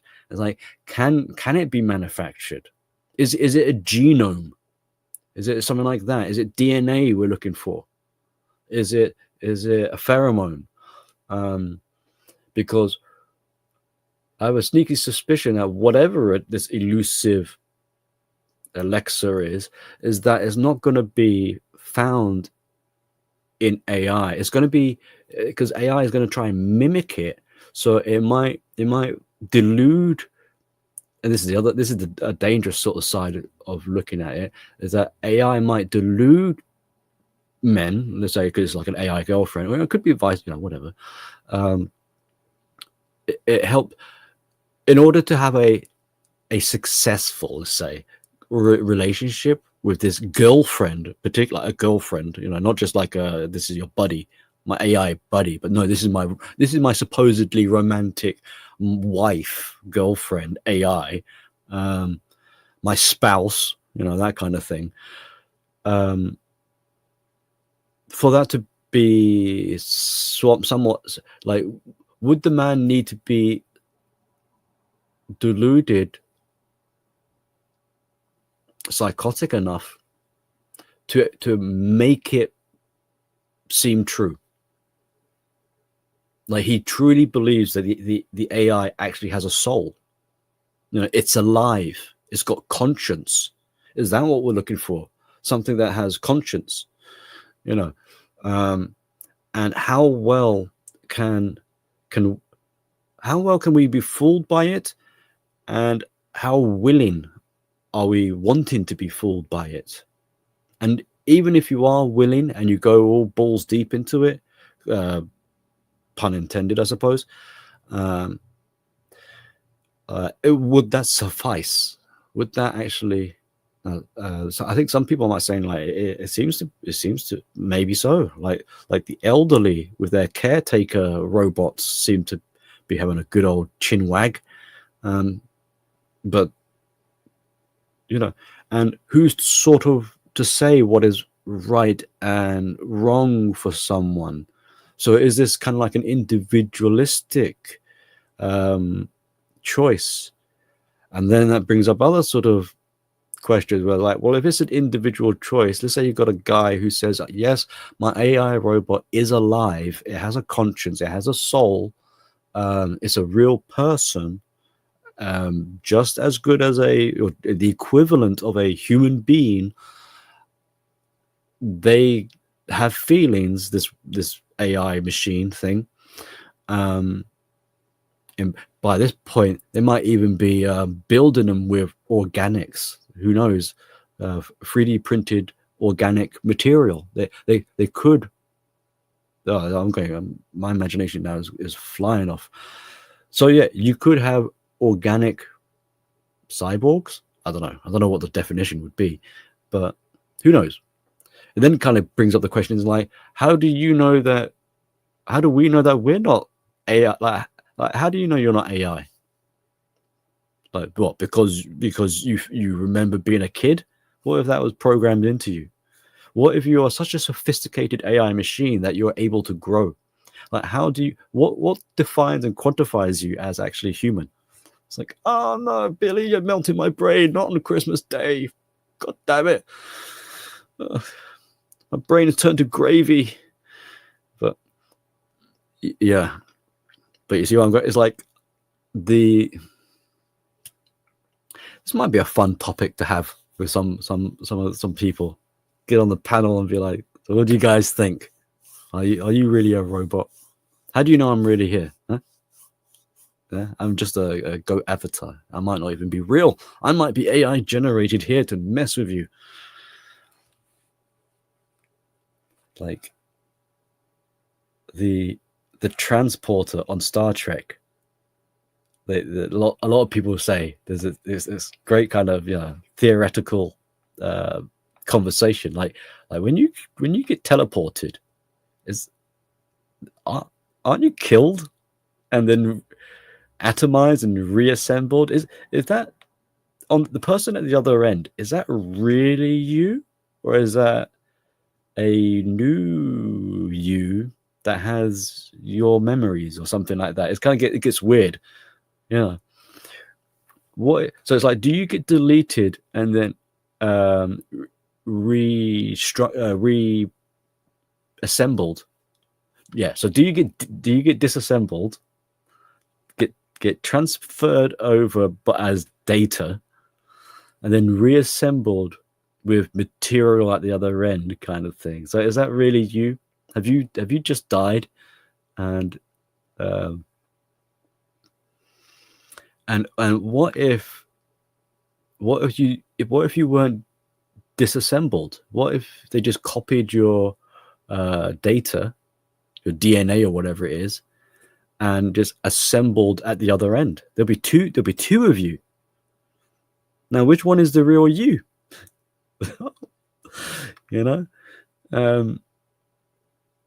Because if you said to either one of them, or one of you isn't the real, like we made a mistake, there's only supposed to be one of you, like the other version, the other person, the other you is going to argue back. They're not going to want to be deleted, just like you don't want to be deleted. So you'll be like both pointing at one another saying, delete that guy. And this is is it Theseus, the boat of Theseus? You replace, like my car, you replace the pieces. At what point is it no longer the original car, and I've built a second car? It's that kind of thing. Fun stuff.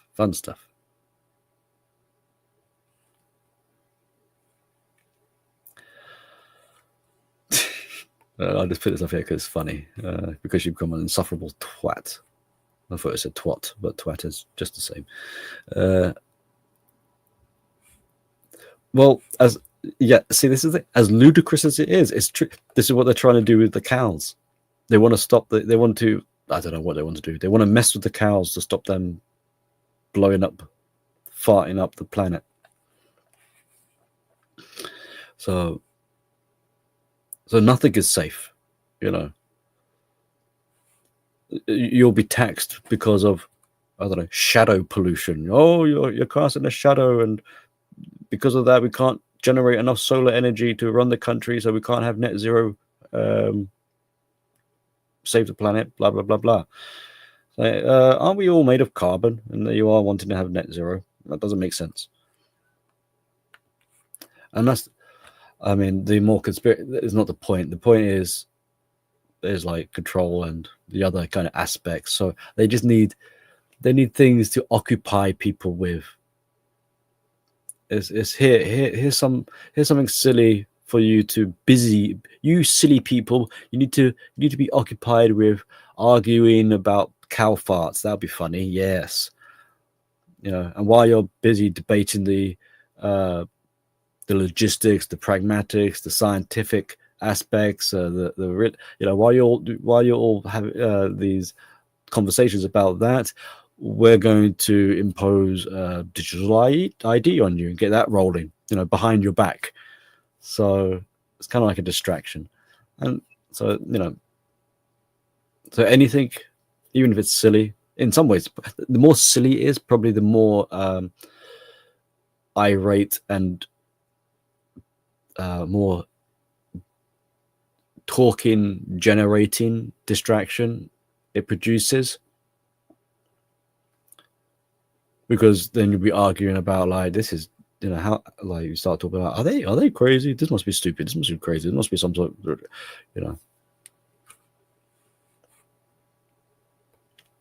because it's not something that could just be like done and dusted. Just be like, no, like, you're farting out your ass, done and dust. Like, we don't need to have this conversation. End of.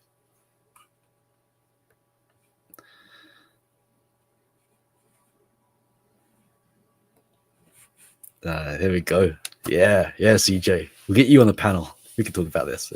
It's intellectual honesty. We just woke up today with memories. Yeah, man. So every night when you go, people do say that. Like every day, you wake up, you're another person. Like your body, you're not this. You're born as a baby, right? So you've got the baby body. Well, you don't have that body anymore. So at what point did you shift from having that? When did you inhabit this grown-up body? Like you went from baby to toddler to child to teenager to adolescent, adult, and you still got elderly body to go to for a lot of people, right? So you've had several bodies. At what point did you? And this is this. We're supposed to have the same brain, kind of like it was, and your atoms are being every day. You're eating in order to replace cells that you later on excrete, right? So you're in a constant process of renewing and replacing parts. So you're not the same person. So what kind of madness is going on here? Who are you? How is a what takes place to have this this sense? And this is the thing, it's a sense. Is it really a true continuum? It's almost like if you have a thought today, how does that thought get carried over to tomorrow, that in which you remember? Is it being passed on to the next cell to take over the job and carry this memory, like passing the torch almost? So does that mean who we think we are and our memories is a little bit like Chinese whispers? It's kind of like being the cells of our brains or whatever it is passing on to the next cell, whatever it is it wants to impart memories and thoughts and so on. And when it does so, the previous cell dies, but the memory has been transferred over to the new carrier. The new cells will carry that memory forward, and as they die, they will pass it on to the next one. So it's this kind of passing on the torch. And how do we know that this torch doesn't get augmented in the process? Like we kind of assume that it's pristine, that it hasn't degraded in any way, not unless you're getting old, sort of thing. But it starts getting pretty crazy, huh? And you go to sleep. How do you know you didn't die?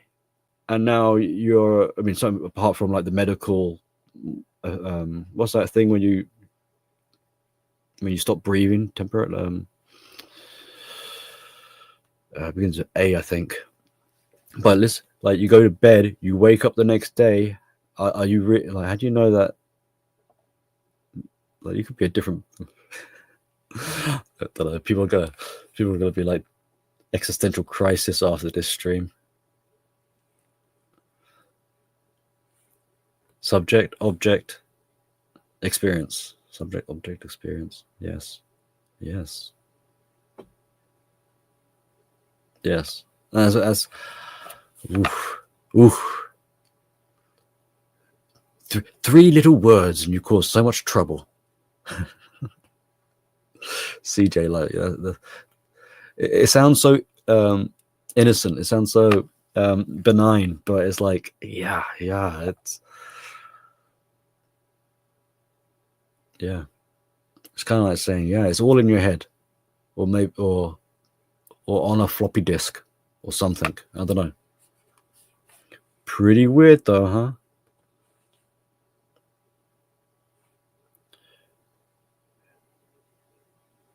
Recapitulation.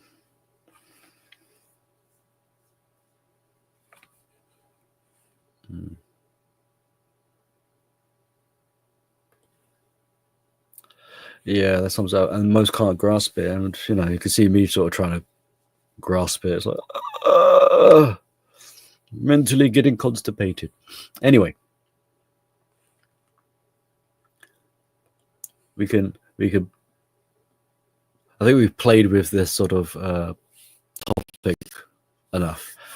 So, getting back to the theme of, see, I was starting this stream. I was thinking, what am I going to talk about during the stream?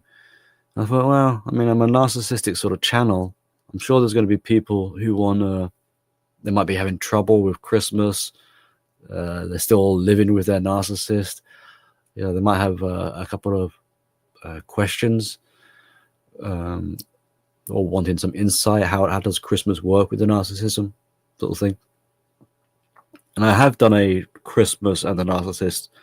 I think it was last year I did it, so you could always check that out. Hey, Single Town Bachelor, good to see you, sir.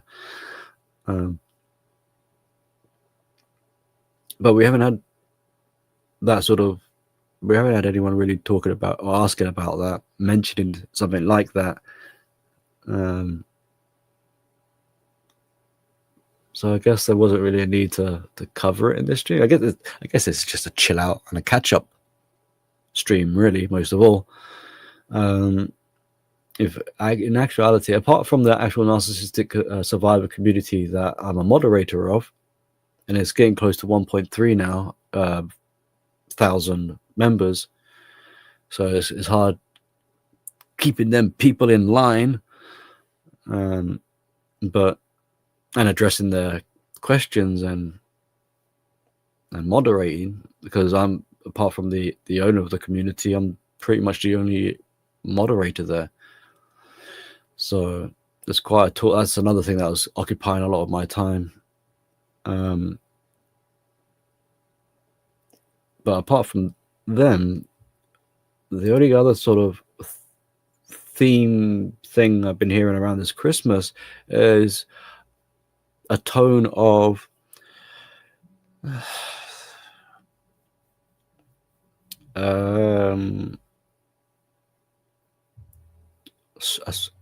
somber, but I don't know. I think people are trying to keep their chin up, but if I hear an undercurrent of melancholy, like there's a sadness. I think people are. It wouldn't be surprising, you know. Got a lot of single guys, single women as well, and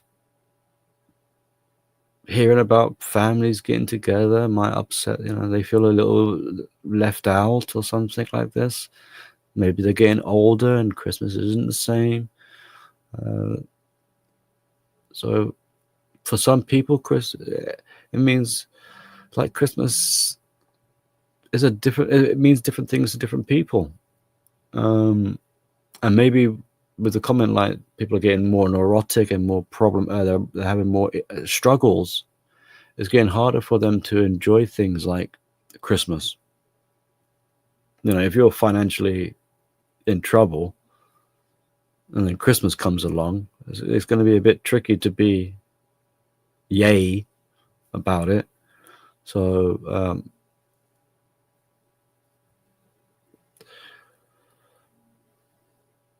I don't want to sound like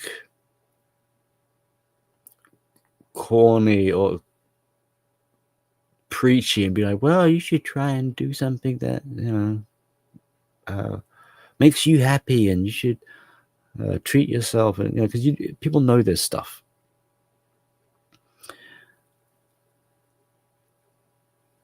But in a somewhat of a nihilistic way of maybe looking at this, to lessen the brunt, is instead of trying to search for happiness, or you should treat yourself, or you should be kindness to, it's just if you can perhaps find some peace, start with that, just peace, and take it from there.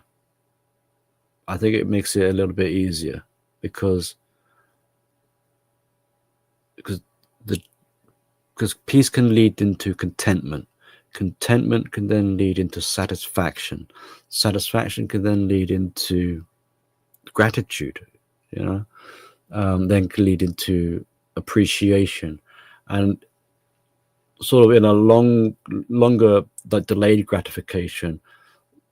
In that step-by-step process, somewhere, you could realize maybe, like I might not be over the moon ecstatic happy, but I can work with this. Given for what it is, things could be worse, and all this sort of sentiments. You establish like, I do have peace. I do, and for to have peace, sort of infers that you must have stability. You can't have peace without the instability, right? So you could be like, I got stability.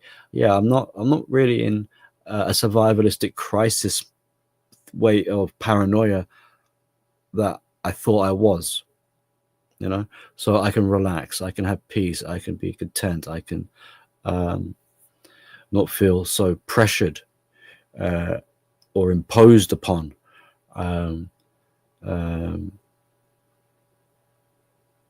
CJ says you can then move outside. I saw the word move, and I was going to think, you can move at your own pace. You can move outside to work with the word harmony, a very good word, right? So instead of trying to bombard it all, like I want it all in one go, it's incremental, and something like peace is probably a good starting point. Help quieten down the noise, reduce the neuroticism and the anxiety, take stock and make your mind still enough so that an awareness can start to develop, so that you can calibrate your perceptions. And as lame as that all might sound, I think that could be a, if I wanted to be cheesy, I'd be like, that's a gift you can give to yourself for Christmas. But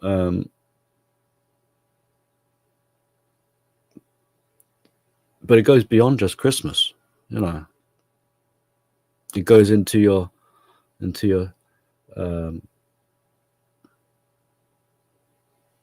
your sanctuary, your mental headspace.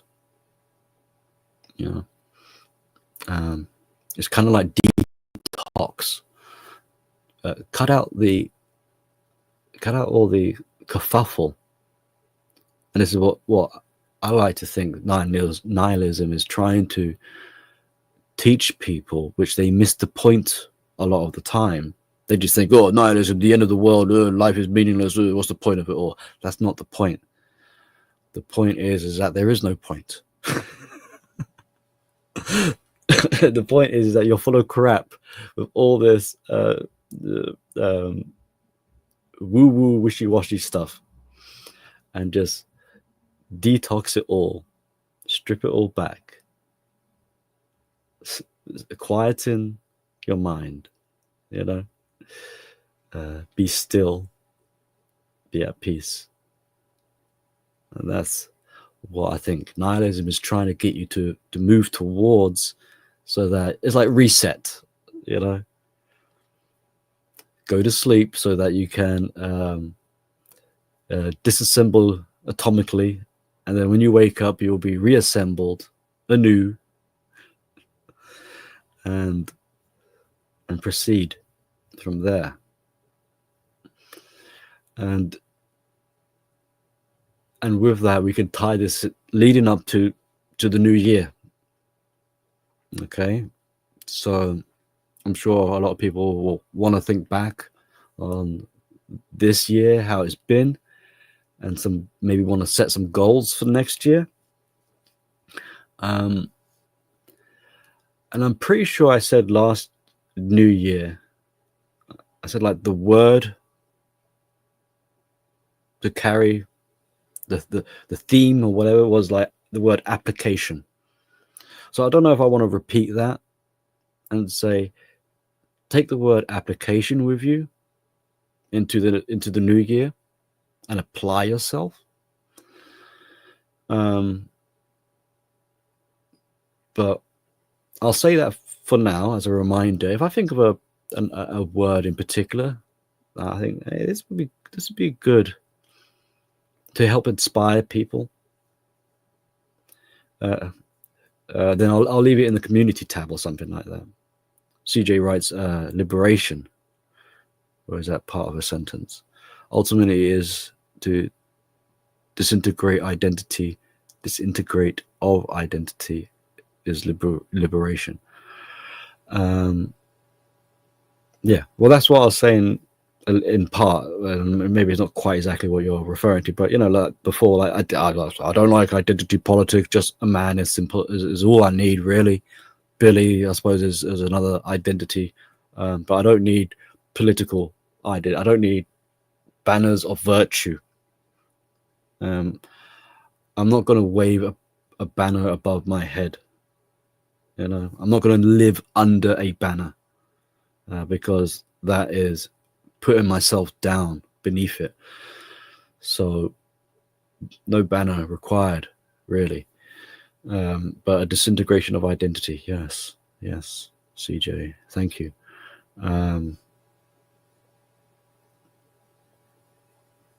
Yeah, so maybe the word peace might be appropriate with all the conflict and hysteria for the new year. Just remind yourself of peace. You know, ask yourself things like, do you really need all this? I don't mean materialism, but I mean like drama, hysteria, stress. Like, do you really need, like, what's it for? Like, and maybe contrast that with, like, you know what? I'd much rather watch a movie or something, or listen to some new music, or pick up a new skill, or I'd much rather travel or catch up with some friends, reach out to some people that I was a bit scared to Like, I haven't spoken to him for so long. What should I say? Like, well, maybe it's time.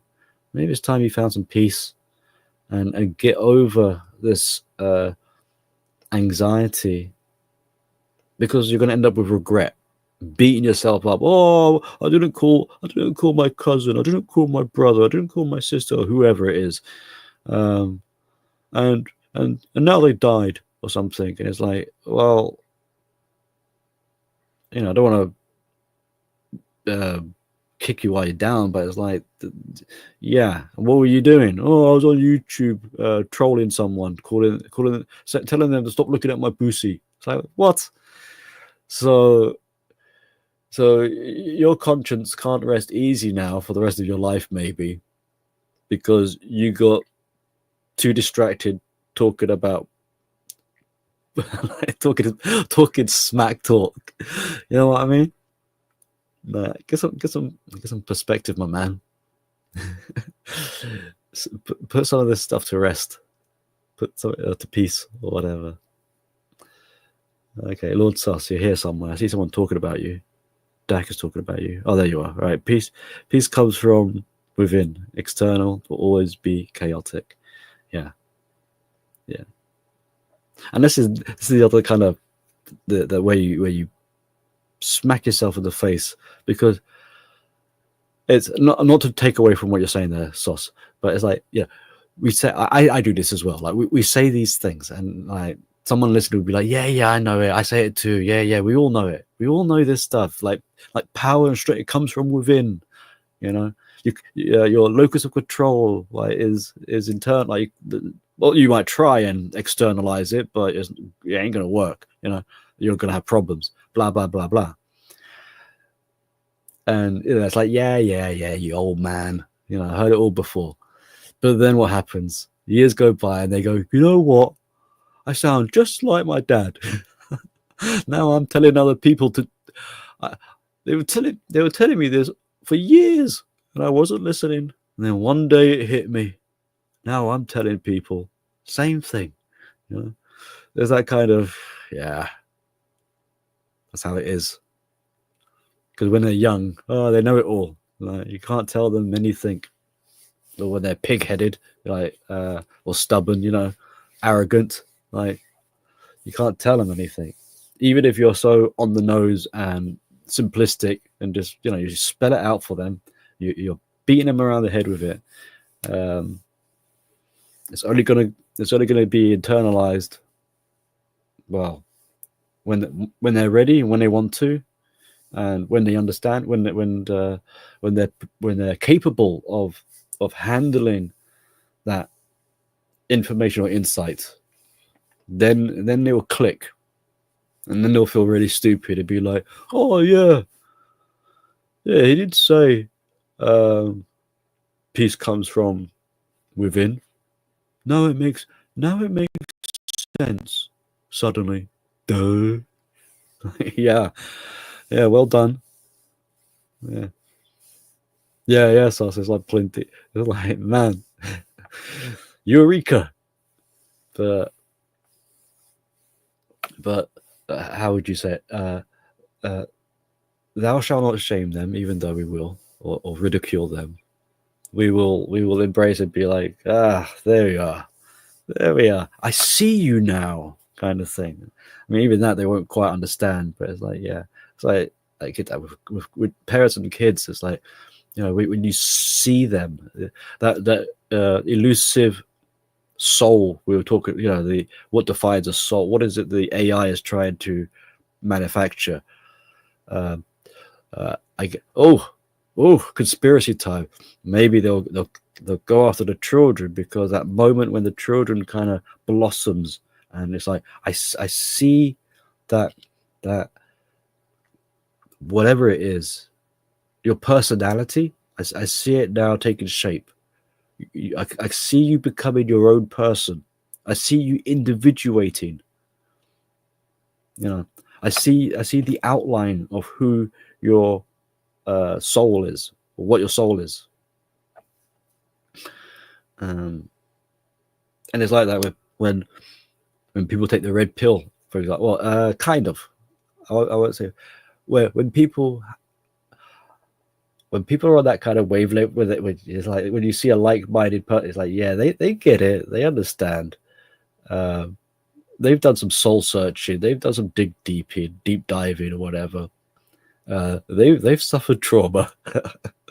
They know what time of day it is, that kind of thing. You go, ah, yeah, a kindred spirit. Ah, yeah, yeah, and that kind of not so much the connection you have with them, but to see them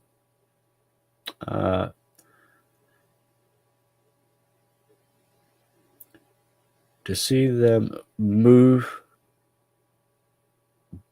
by their own power, like they carry themselves from an energy source that is that they've generated themselves.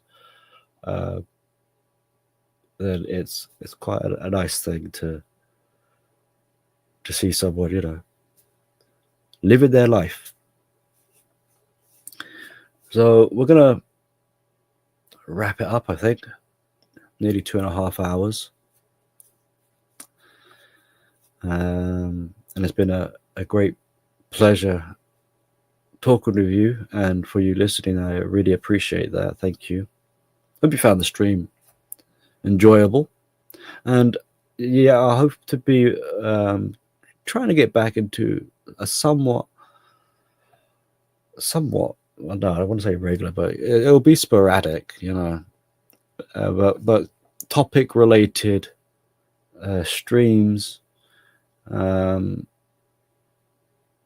with some focus on particular areas, self-development, as well as the usual sort of narcissism stuff.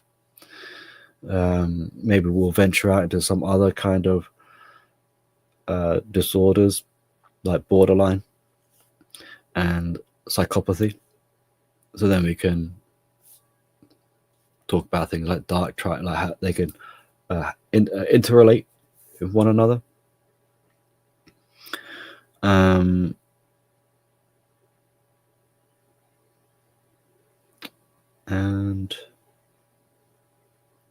just thinking if there's any other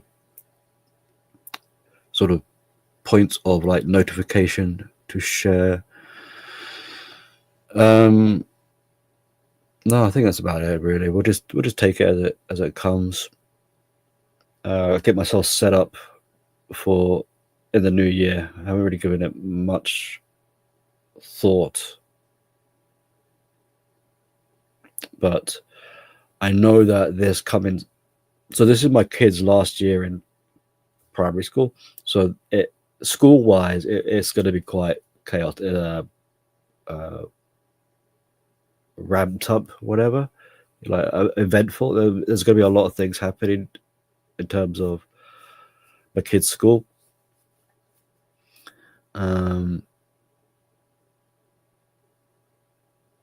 So I'll have to see how that goes.